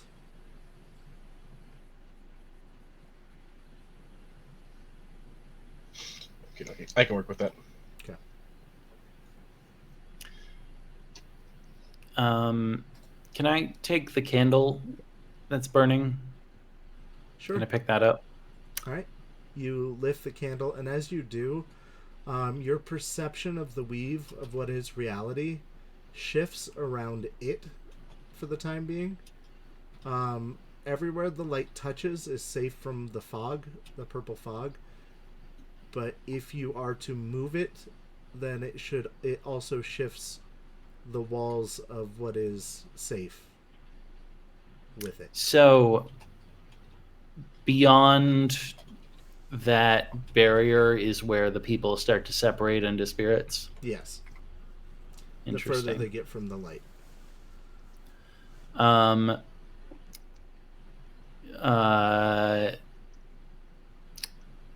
Are there any like napkins or anything around?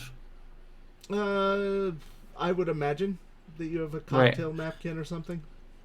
I'm gonna light one on fire Okay. and kind of toss it and see if the light created by the burning of this has the same effect. When you light the napkin on fire, it seems to burn too quickly. It doesn't seem to burn the way that you would expect it to. It burns more like flash paper. Shit, I was holding that.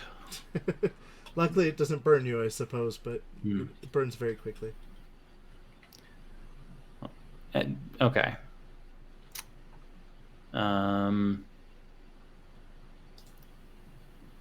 Well, could I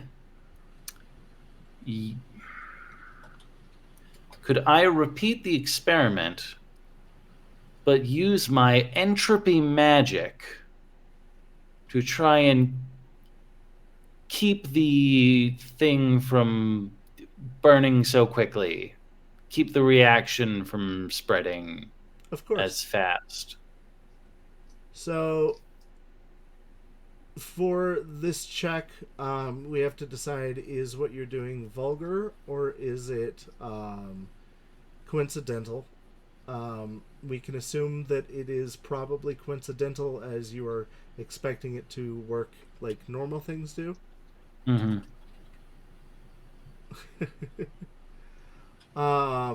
So because it's coincidental, you're going to be rolling your arete, number of dice equal to your arete, and you're using entropy, you said?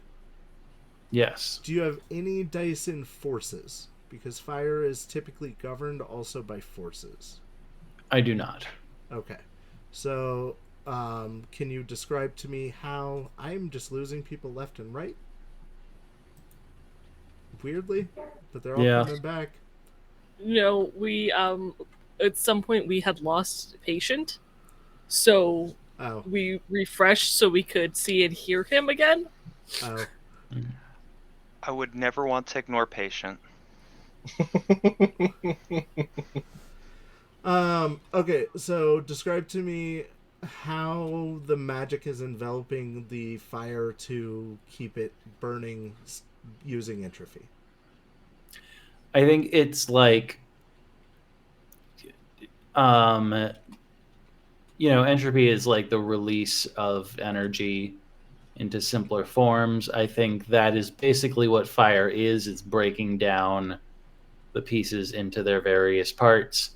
And his aim is just to slow that reaction, to like keep it like, it's kind of the opposite of what it would normally be, which is like, like causing rust or like, wearing things down. But this is trying to kind of preserve it, trying to slow the flow of entropy. Okay, and how many dots do you have in entropy? 3. 3? Okay, go ahead and roll dice equal to your arete. And your difficulty is 3 plus your highest sphere, so 3. So 6 is your difficulty that you're looking for. Okay, so it's just the arete. Yeah. Mm-hmm. Okay. Nope, nothing. Okay. So you start to control the odds and probability of the pattern, but quickly the force of the fire starts to intercede with what would be its natural decay, its natural burn, takes over from what you're trying to manipulate. You feel like if you could reach out with more varying spear, if you could reach out with forces also, you would be able to control it better. But because of that, you aren't able to control it, and it burns out quickly. Not as quickly as the first time, but it does burn out quickly. Out of curiosity, are any of your hands still on the planchette? Okay. Are you the only one with a hand still on the planchette? No. Zoe would be as well. Zoe and Praise. Okay. I'd like to take the candlestick and be like, little girl, could you come over here for a second? She happily walks Zoe's over to you. eyes go wide as you take the candle. I'd like to poke her with the candle. Okay. You start to bring the fire to her, and as the light gets closer, her natural size that you've seen, the 12-foot tall, starts to illuminate as if you're burning away shadow.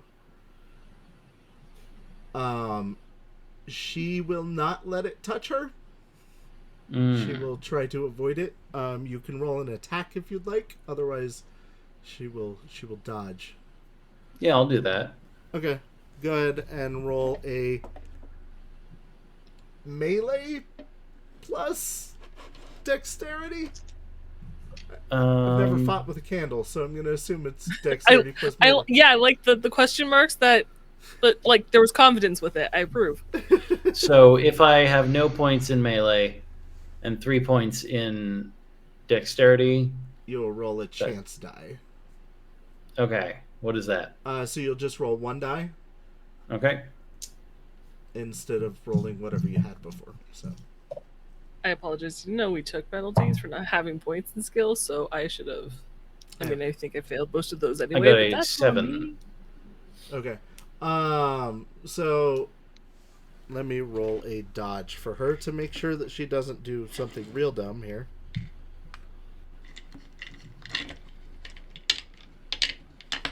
Oh no, my hands are not cooperating. I put too many dice in my dice box for this, and now getting them out is a problem. Oh no. She botched in a big way. She leans into it as if curious, and when the fire touches her, its flame starts to diminish slightly, but she starts on fire and then panics and runs off into the darkness.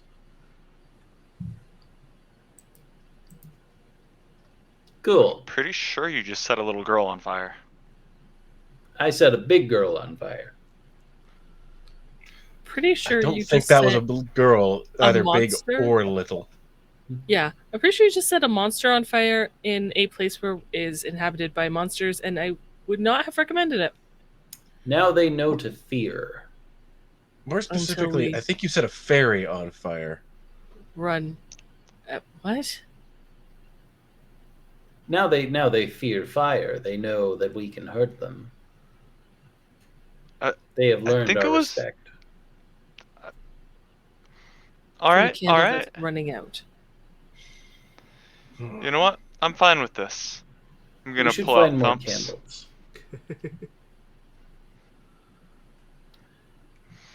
Is there All right, a buddy. sorry? Is there a pantry or anything in this big house? You would assume in a different room there would have been, yes. Follow me, everyone. We're going to find more candles. I'm not exactly sure if it's getting away from this candle that splits people or if it's getting away from the boards. So I'm going to pick up the board since those two are still holding the... Are you grabbing Planchette? like the spindle of the table? Yeah. Okay. And I'm going to follow the person who's holding the candle. As you lift, So he's going to sort of pay attention if the darkness moves with the candle or does not. it does. Okay. And as you're starting to lift the table and the candle is starting to move away, you hear a familiar voice. It is Rebecca White's, but it sounds different. You notice that she has not been in the room with you. Spirits try to tell us. Looking around, you see just outside the fog a very beautiful, long woman. She is tall with long limbs, wearing a white dress. And she seems to be somewhat solid.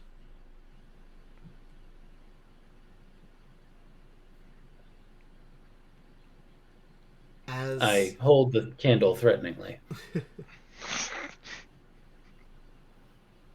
As you can see, the world was never exactly as it is now. And this is our chance to change that. You are the lucky guests who were able to do it. So thank you.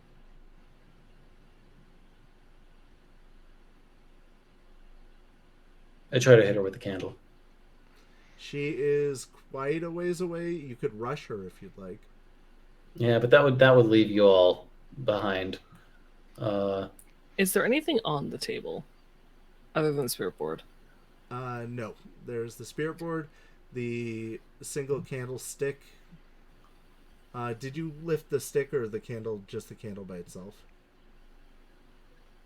Me, the candlestick. Okay. So there would just be the planchette and the spirit board. Can I use my entropy powers on her? You can attempt. Right. You see, ghosts are merely frozen in one place. They have not completed the transaction between one world and the next.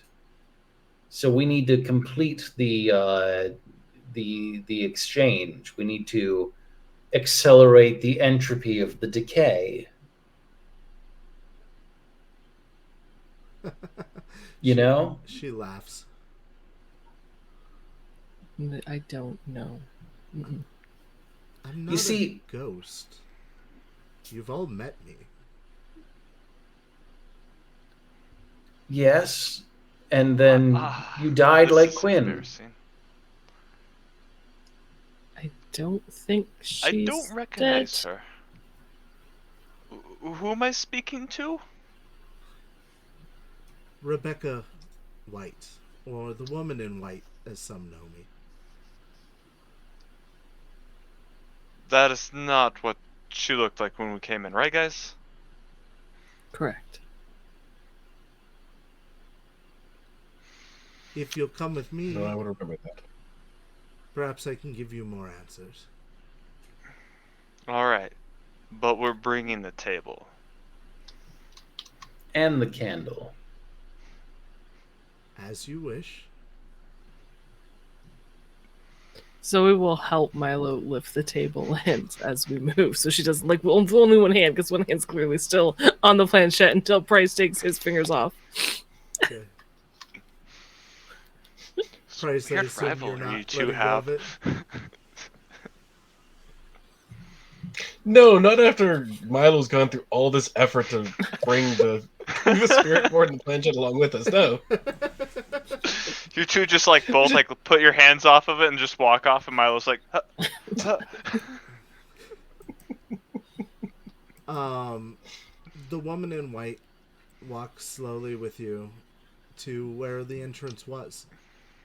And in front of you are two doors, one on the left and one on the right. These were designated by the statues beforehand. All you have to do is pass through this archway with the candle. And then you'll be home. We were told this is our home. By a red cap who are notorious liars.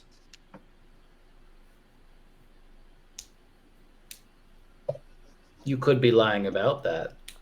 I could be. It did wear a red cap. We I know did nothing see of that. red caps. They could be quite honest. They're, Why do you want us to go through? because you'll be doing me a favor as well. What's that? You'll be opening the door.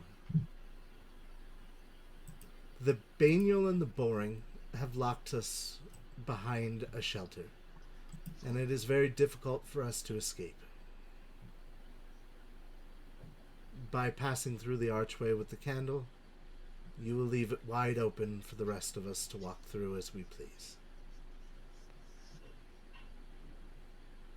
And what about Let the me- other door? The other door. Did you say there were two doors? There are two doors. Yeah. What about the other door? It's a decorative choice. I Oh, suppose bullshit. you can go through either, I suppose. This one's just closer. She gestures to the one that is on the left-hand side. Well, isn't I that think you should go through the convenient? one on the right.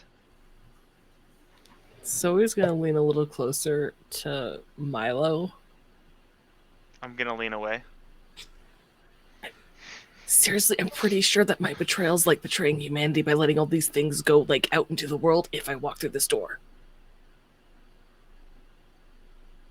Why would you let them out? I don't want to die in here. I mean, are you gonna walk through the door? Because that's not me letting them out. Well, yeah, but I'm not the betrayer, am I? Well, you would be at that point, wouldn't you?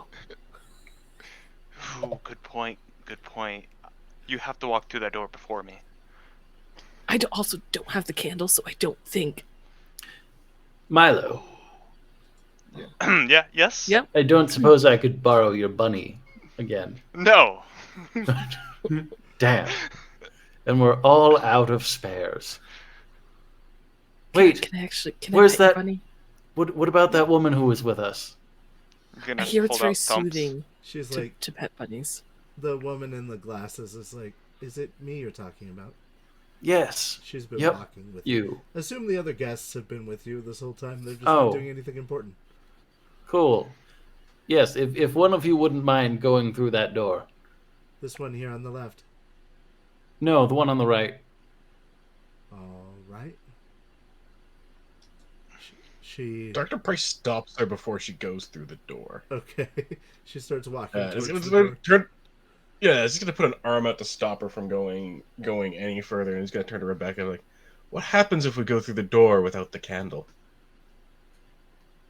Oh, you'll just be lost into the umbra, as it were.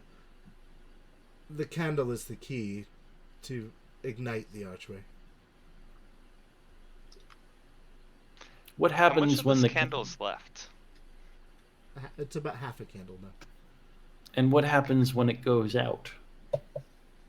Well, then you're trapped here, but the door stays closed. Its light can only be forged once every 100 years or so, and it needs a time of in-betweens. This was the best occasion.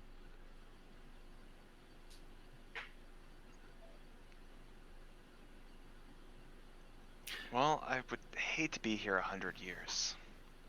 Really would hate that. That would be a bummer, honestly. I've been here 100 years. The voice that was talking to you before says. Why didn't you tell materials- us about sorry. this? I'm sorry? The guy who said that he's been here 100 years? I'm gonna be like, why didn't you tell us about this then? Nobody asked. Ah, shit. It's true, we didn't ask. Yeah, he's got us there. What is the building made out of? The manor? Wood. It would seem there's a lot of rock and marble, but the frame and everything seems to be made out of mostly wood. Mrs. White, what would happen if I were to burn this entire building to the ground? Now, the building doesn't seem to matter to the process. I suppose you could do it, but when you return to the other side, you would be in an inferno. Well, not if it burned as quickly as the napkin. Ah, but the building is not here. The building is there. Then how do we know that there's not a burning napkin in the other world that is burning the house down already? It's a valid point, and I haven't checked. Yes. So, perhaps there is. Oh. Maybe we should get back sooner then. Again, if we go through, we open the world to this.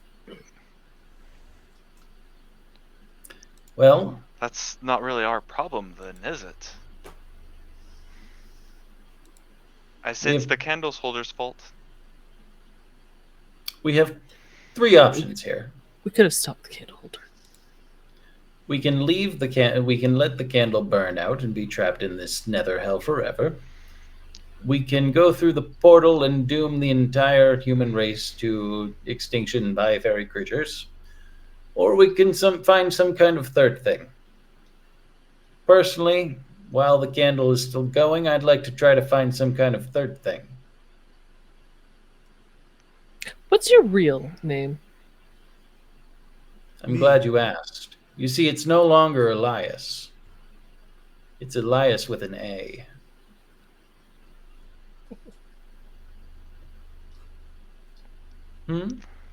Was that She, different than before? Spells it on the planchette, like with the, like on the sphere board to move it. No, I heard. Oh.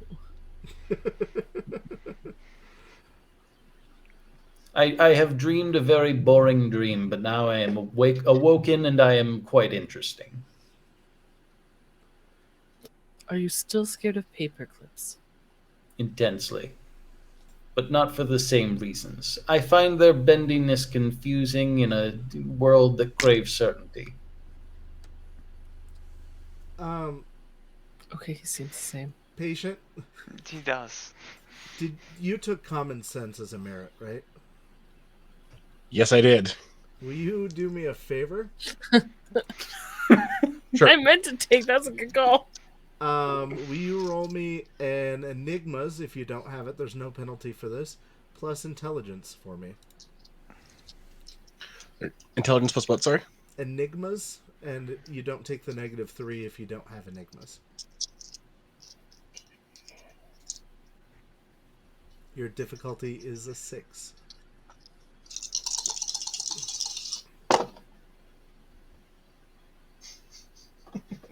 Nope. Okay. 3, 4, and 5. Okay. I will tell you that it occurs to you that the light seems to be important. And so finding ways to manipulate the light may be beneficial.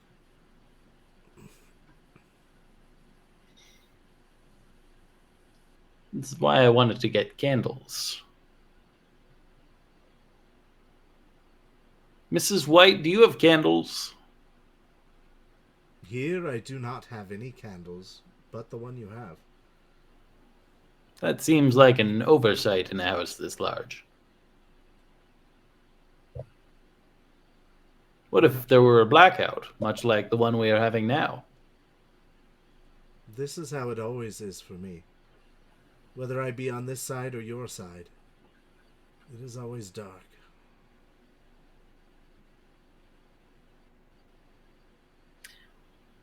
Isn't life always? I have a question because I don't understand how Mage works. Sure.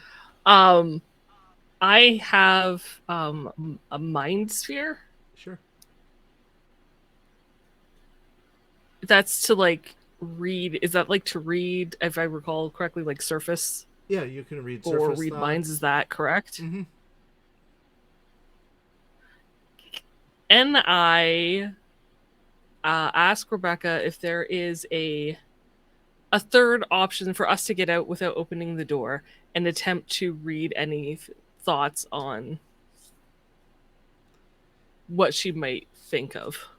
Is that a thing I can do? That is a thing you can do. I will say that there is a problem with it, though. You only have one dot in mind?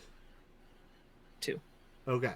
So that's a big difference, because with one dot, you need to either be touching your target or know them intimately, or have something that they have touched and used frequently. So you would have to go touch her. At 2, I have 2 in mind. It is line of sight, and so you would be able to do it to her. Would you say the Ouija board is something she has touched quite frequently? It is, if she used that. And I'm still touching the Ouija board, so... Okay, let's roll a... would you say this is coincidental or vulgar magic, being able to read her surface thoughts? The difference is it something that is easily explainable, like you would be able to inherently think what she thought? Or do you think that this is something that the universe would frown on? Um, like my powers of bullshit are like, I'm pretty sure I could come up with some way of being like, I thought of this on my own. Sure, I'll let it be coincidental. So Alright. you know the difference is vulgar magic comes automatically with backlash.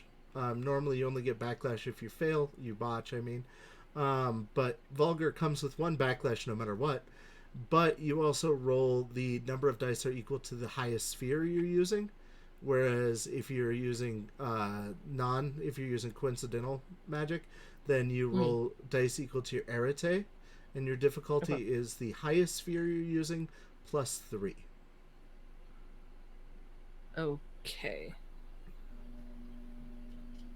So I'm rolling 3 with a difficulty of 6. Yes. God damn these ones. 2 successes now. I have to take one away. So I have 1 success. Oh, good.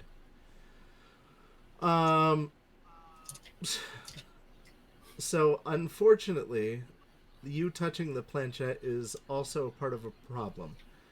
Do you remember where she said she got this from? Yeah, absolutely. Jess did not write that down in her notes. This was lent to her by her good friends Ed and Lorraine Warren, who were famous demon hunters. Cool. Yeah. There is a lot of screaming and chaos and interference in your trying to read her thoughts. But you know... So you ask her, is there a third solution? She responds... Yeah. Can we get out without opening this door for them? I have faith that you can get out, but I'm sure you'll have to open the door. She knows there is another way, and it has to do with your perception of the situation. But it's not very clear because of the demonic screaming in your ears. Okay. Glad you didn't How botch, loud by the way. How loud is this demonic screaming in my ears? Very powerful. Okay. I think regrettably Zoe is going to drop to her knees and hold her head. Okay. And let go of the planchette. Okay. The moment you let go of the planchette, the screaming dissipates, but it rings in your head for a moment. It is very tortured. I believe I have a solution, but it comes with its own set of difficulties. If I were to light myself on fire and burn to a crisp, the purity of flame may transport me to my home dimension. The issue being there, I would still be on fire. I don't want to test this one, the girl says. You already have. Fair. Sorry, I thought you meant the little girl. No, it's the one that Okay. keeps doing your experiments for you. Right. How long is the store going to be open after we leave? If you walk through the gateway, Yes. forever.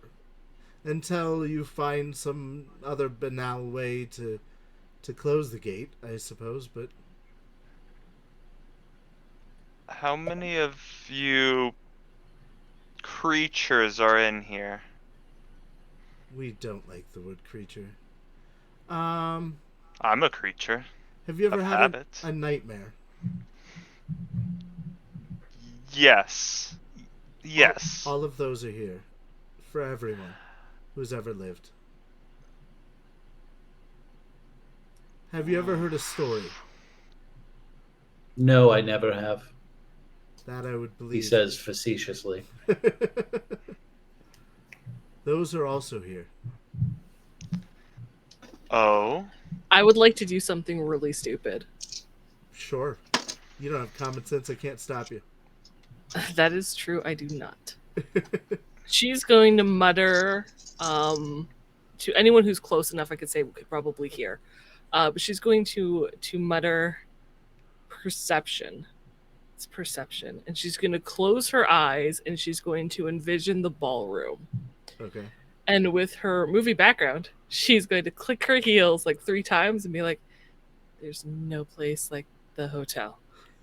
There's no place like the hotel. There's no place like the hotel. And she's going to envision herself in the hotel. The space does not exist. She is back in the ballroom where she should be. You attempt that real hard. Real hard. And you feel real good about it. And you open your eyes and you're still not in the hotel, but damn. Dorothy had those She neat tried. red slippers that you don't Yeah. have. But they are here. I mean, if all stories are true, then you should find a pair of red slippers around here.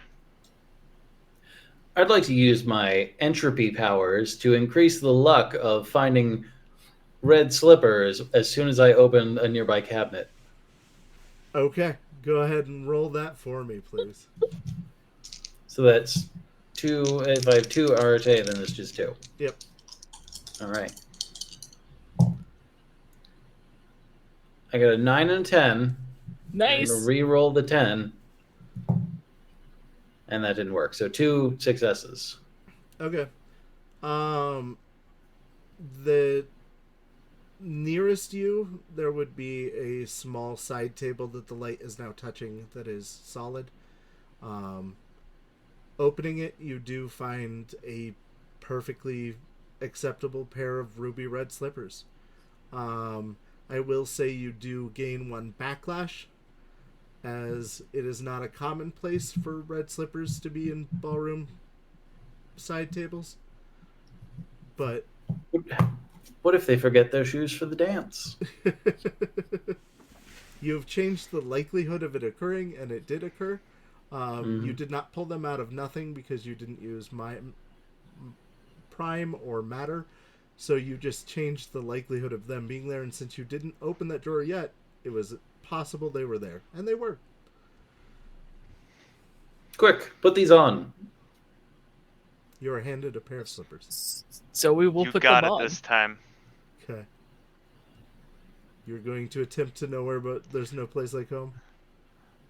Before she yes. does it, I'm gonna sadly frown and then hand her to hold Thumps if she's gonna go, on the off chance that you do get out of here. While this is occurring, Dr. Price, will you roll a perception Hold my for me? hand. Hold her hand. Okay. I mean, she also said goodbye to her friends before she did it. Do you want to... I'll miss you most of all.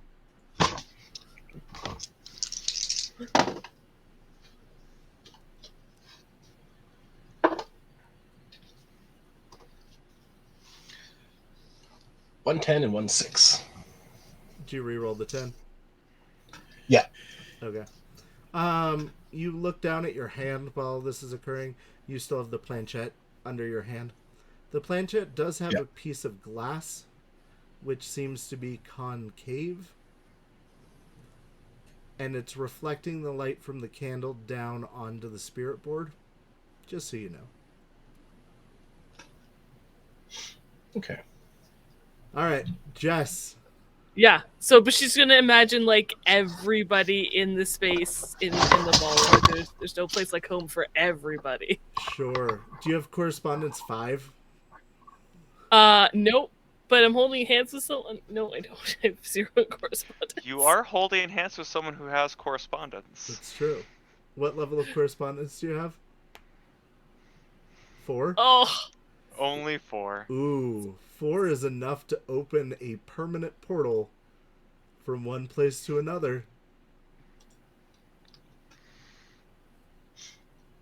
I don't know that this is going to be any better than going through that archway, but if you'd like to help her, you can both roll Arete. Unless someone stops us, then sure. I was gonna say I think this is Zoe's best plan unless someone stops her. Cool. All right, go ahead and roll it. So, what am I? I'm rolling just my Arete, right? Yeah, do you have Prime? I do have Prime. You're doing Arete, is what you're rolling, and your highest sphere is considered Prime. Zelbin, you're rolling. This is vulgar as fuck. So you're going to roll 4 dice, and your difficulty is going to be an 8. Ooh. Every time I get so excited for seeing a 9 or a 10, and then there's always a 1 in my dice I know, pool, and I isn't get that so terrible? frustrated. I'm sorry. So 0. Okay. I mean, that's good Oh. in this instance. By the way, amazing that these shoes fit so well. Just Hmm. Perfect. Well, Ooh. like Elias. Power of the great entropy. job. What did you get, Zelbin? Just 2. 2 successes.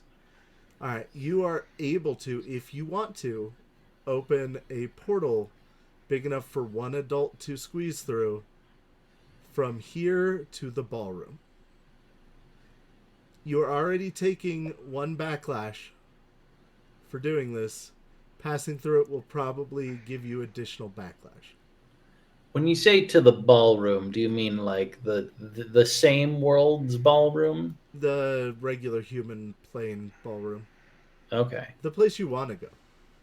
right. Will it stay open for more people? As long as he sustains it, yeah. Cool. Yeah. How visible is this portal? It is a Oh. shining circle of hole in reality that shows you the other world. Yeah, a lot like the Doctor Strange. Doctor Strange. Yeah. I love it. It's your choice if you want to go through it, Zoe. I'm not going to betray you. If you want to take Thumper and get out of here, go. How draining is this to me? Like, tiring. It's not entirely. You are fighting against reality, which is trying to right itself properly, but it's not difficult. The longer you do it, the more it's probably going to be a problem, but for right now, it's not difficult. All right, I'm gonna let it Pick up the close. planchette. Okay. Wait, was it?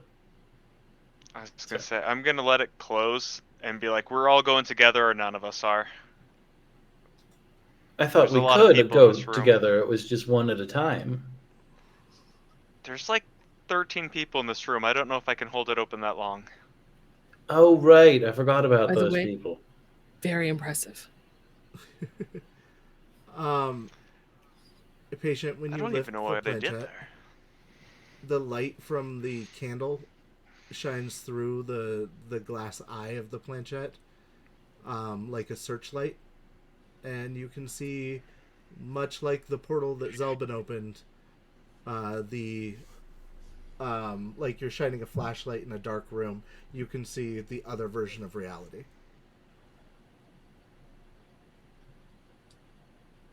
Interesting. What happens if you flip Just it kind of- around? Move the planchette around and kind of give us an idea of what the room around us looks like.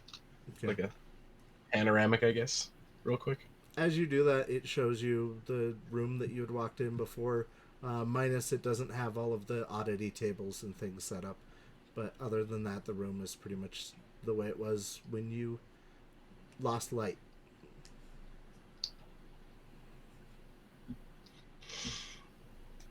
Can I try to like see the difference between like this world and the I guess the other world?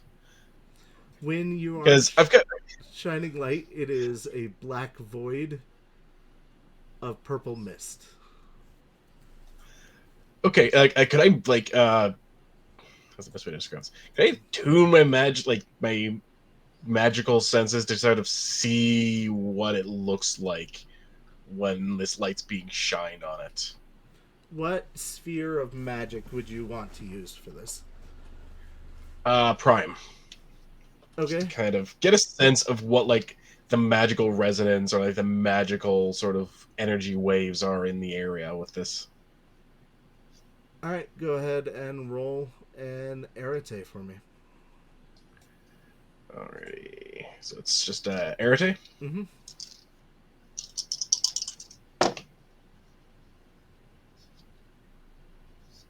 9 and a 6. Okay. After the light passes over an area, you're able to basically write it to your memory long enough that you kind of have an idea of what should be where. You have it basically outlined in your mind. Excellent. Okay.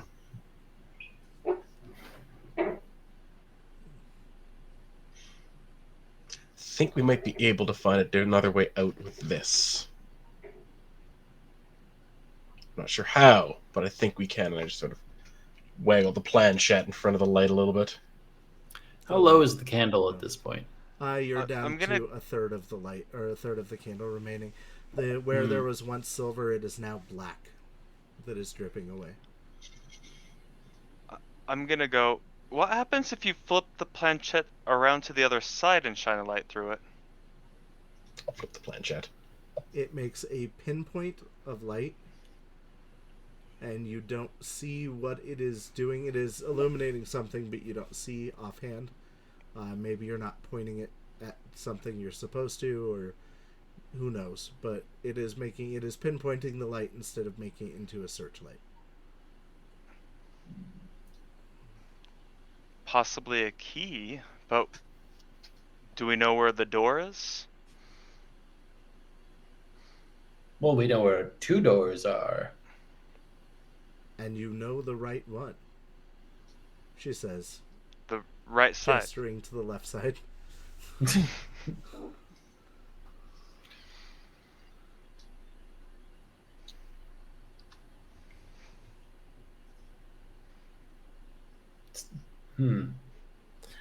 Zoe's gonna give, by the way, Zoe's gonna give Milo thumbs back. Okay. So that you're not. I don't want you to be separated from each other, just in case. I Okay, appreciate it. so our options have expanded. We can allow the candle to burn out and be trapped in this hell forever. We can go through the left door and submit the world to their predations. We can go through the right door and just, kind of see what happens. Or we can do some other fourth thing. Or we can create The a light portal Planchette. and send people through. Or we can all take our own lives. Wait, what? Hmm? Not I'm the just last saying. one. Definitely not the last one. Okay. Not join the ghosts in this place. Yeah, let's avoid that one. It's not so bad. You get used to it. Milo, can you open that portal thing, whatever that was you did before again? Possibly.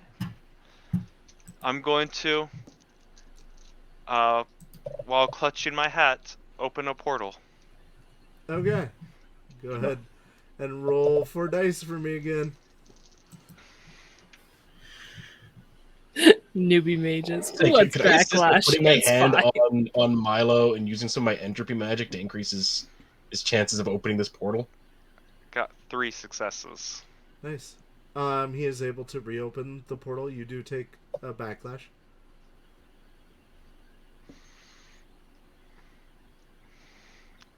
If you'd All like right. to try to manipulate the portal with entropy, you can do so, but it is open at this time. And where's the portal open to, Zelvin? Oh, sorry. Just the ballroom in the normal world. All right, and we're not in the ballroom right now, are we? You are, but in the Umbra, not in the mortal world. Okay. Take off my jacket and I throw it through the portal. Okay. You are now colder. It is very cold in here. I turn to the girl with the glasses and goes, "Now is your time. Oh, thank you. Everything has led up to this moment. She walks through the portal, like ducks and goes through the portal.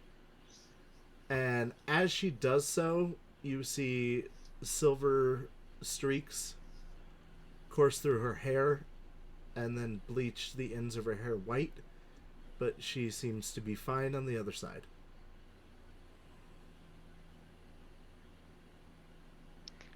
I'm gonna turn back and see if the other lady's still there, the white lady. Yeah, the lady in white is still standing there. Okay. How does she feel about this turn of events? She's just watching patiently. And she seems to be staring at the candle, not at what you guys are up to. But since everyone's looking around a little bit, can I get perception plus wits from everyone? Or awareness, actually. Perceptions plus awareness. And if we don't have awareness, it's at a -3, correct? Yes, for this. I got a success. Hey, good job. What's the target? Your target is a 6. Oh, that's right. It's still a success. I mean, I rolled an 8. It was pretty. Right. 1, 2, 3, 2. 3. I got 3 successes. Okay. 4 successes. 3 successes. Okay. Jess, for your one Yeah. success. I'm so proud of myself. You notice that you can't hear the girl on the other side is saying something, but you can no longer hear what she is saying. I'm going to try to play charades with as her. if you're separated. She can't seem to see you. Cool. Yeah. That's not helpful. For the 3 successes, you notice that a little bit of dark mist is going through the open portal into the other world. From where you are. And for the 4th success, you notice the lady in white seems to be fine with the fact that you have this portal open, as long as the candle is still burning.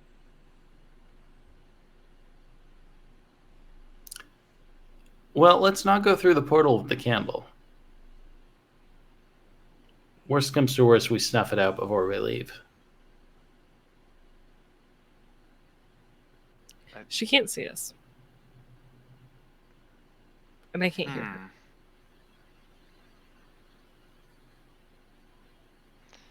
Yeah, I'm getting the vibe that this isn't gonna actually help our situation. She Well, seems then- a little too relaxed. Well, we're back down to the same options as before.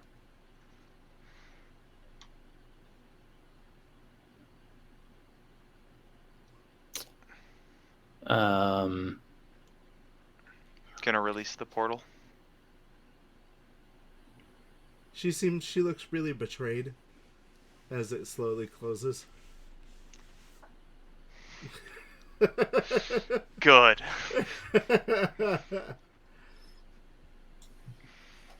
After the portal closes, I'm going to shine the light with the planchette to where I remember it opened up to and where my jacket would be. Okay. Your jacket is still on the ground there, with the light from the planchette.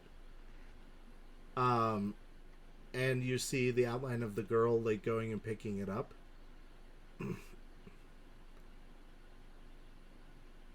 Okay. And then... Can I try to pick it up from my side? You can attempt. Would you like to? Yeah, like, while the light is still on it, I want to try and pick up the jacket. Okay. So you're holding the light out like this and then, like, reaching for the jacket with the other hand? Yeah. Okay. You're able to touch the jacket, but it feels like it's through something heavy, like a thick yogurt.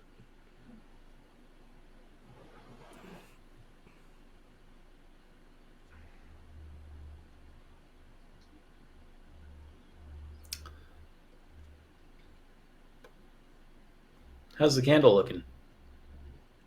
We're getting towards the end.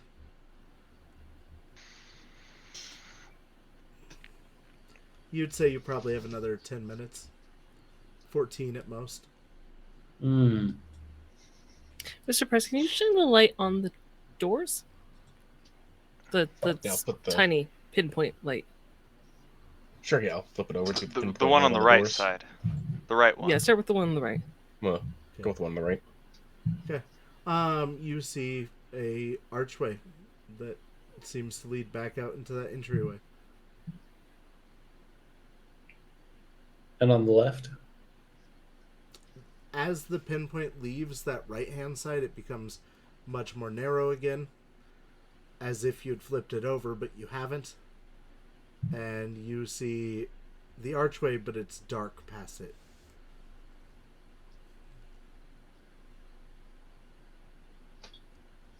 Left is dark, right looks clear. Yeah. I say we take the longer route. I've never been one to cut corners. I like to, see the view. Scenic. Or perhaps you split your decision. Half go one way, the other go the other. I will, Mr. Price, if you wouldn't mind shining the light, I will walk through the right door. Okay, I will take the planchette in one hand, and I'll have go over to Elias and well, take my hand up for the candlestick. Yeah, I'm not sure I want to give you the candlestick. I can walk with you. I think it'll be easier if it's consolidated, because I can much more better direct the light if it's in my possession. And yet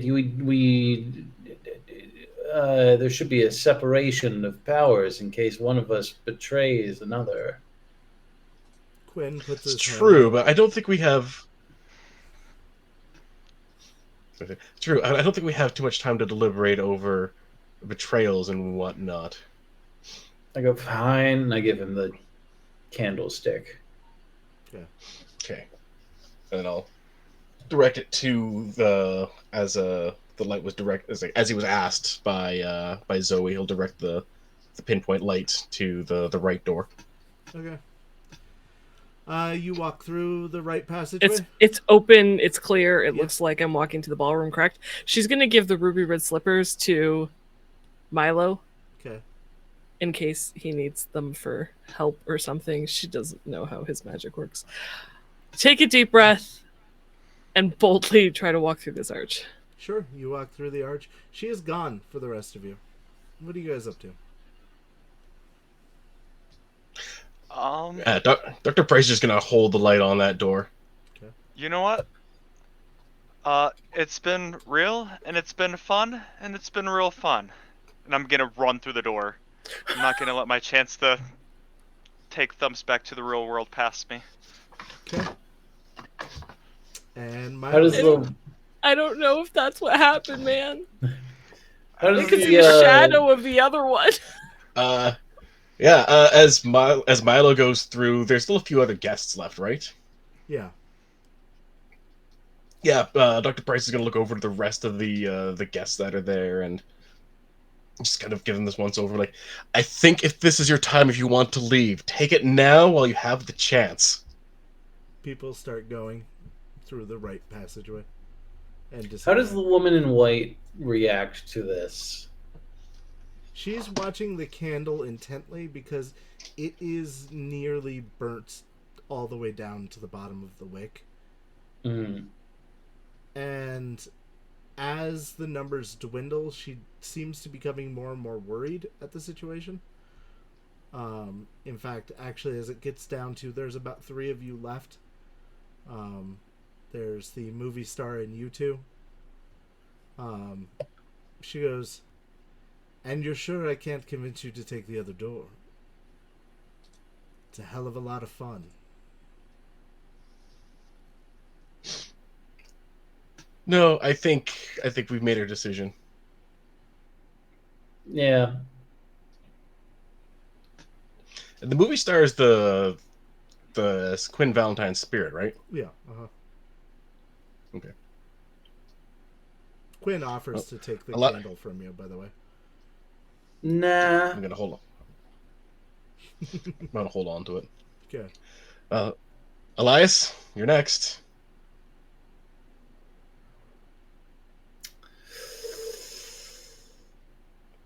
We still don't know where the door on the right goes.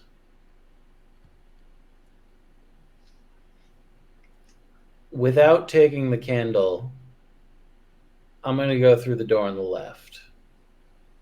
Okay. Because the thing is, the candle has to pass through the door. Yeah, for the door to stay open. Yeah.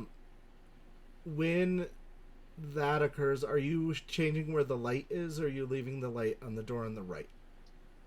No, I'll have it follow with Elias. Okay, so you're shining onto the left now. Yeah. Okay. And he disappears. Okay. It's just me and Valentine left. Yeah. Okay. Well, I'm gonna to shine the light back onto the right door again. Okay. Actually, I'll expand it till it's big again. Does it like illuminate both sides? All right. Yep. Cool. And is there actual doors to this, or are they just like portals and archways? Just portals and archways, the two statues. Okay. And the portals are in the statues? It's basically the area between the statues. There's you can walk on one side of one statue or one side of the other. Okay. I'm going to reach out to one of the sides of the statues and use my entry magic to try and decay it and rip it down. Okay. This is vulgar. So roll a number of dice equal to your highest sphere used. So whatever your entropy is, roll that many dice. You're also going to take one backlash. And your difficulty is the highest sphere you're using plus 3. 5. I'm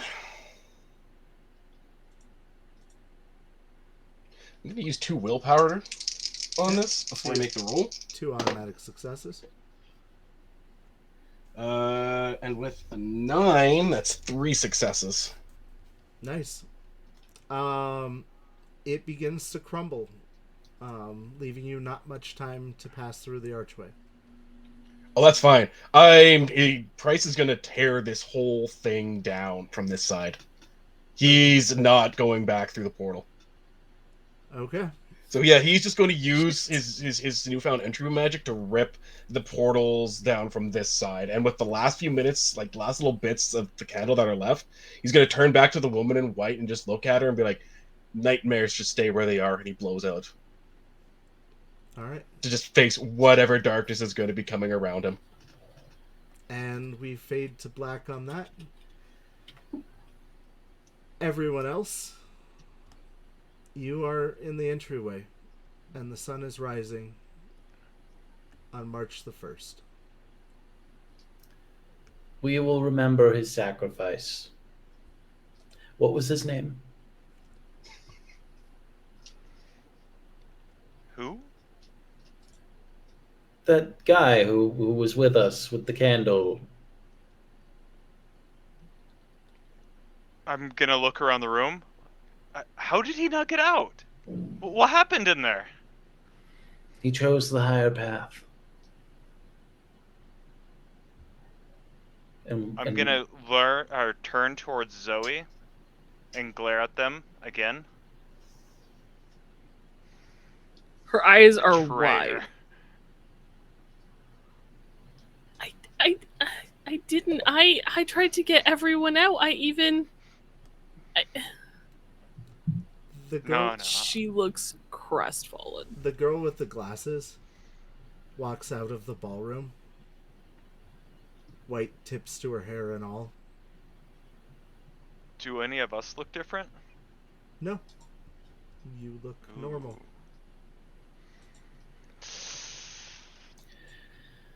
So he's gonna lean forward and be like, "Betrayer." and whisper in Milo's ear. He's gonna look really hurt with that. Her eyes I think. glow white Sorry. for a moment. You know, we let out more than we meant to. No, we didn't take the candle through. Yeah. It stayed closed. We left doors Them's open the for rules. long periods of time. The door is not permanently open. But what I can see now is some did get through. Her eyes are fogged. Like, her eyes have withered away from not seeing light. Well, I'll tell you something. That sounds like a problem, but there's another problem, which is that problem is your problem. It's not my problem. Is she holding Price's coat? Yeah, she's wearing it. It also seems to have markings on it.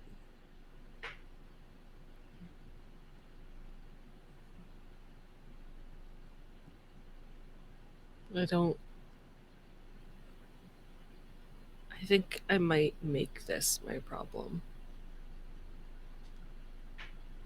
If he stayed behind so nothing would get through and things got through.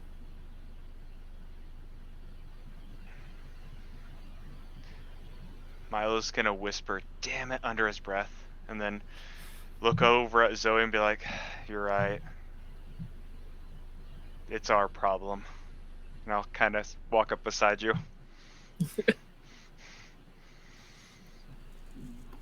Well, I don't want to be left out of the group, I guess.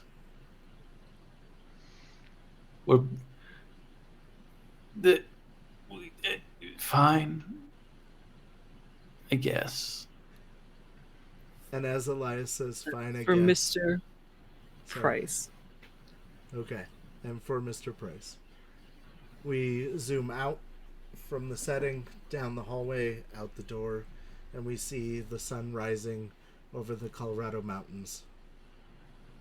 But we know that a darkness is now in the world. And that's where we're going to end our story. I want to thank the audience. Thank you guys for joining us and listening. We hope you enjoyed the story.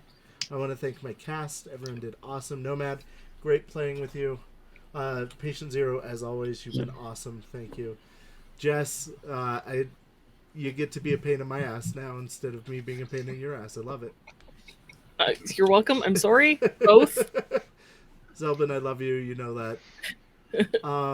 Thank you, everybody, once again. I will say, don't forget Solo But Not Alone 4, and all that good stuff. And we'll be back for future things later. So I'm looking to see if there's someone we can raid.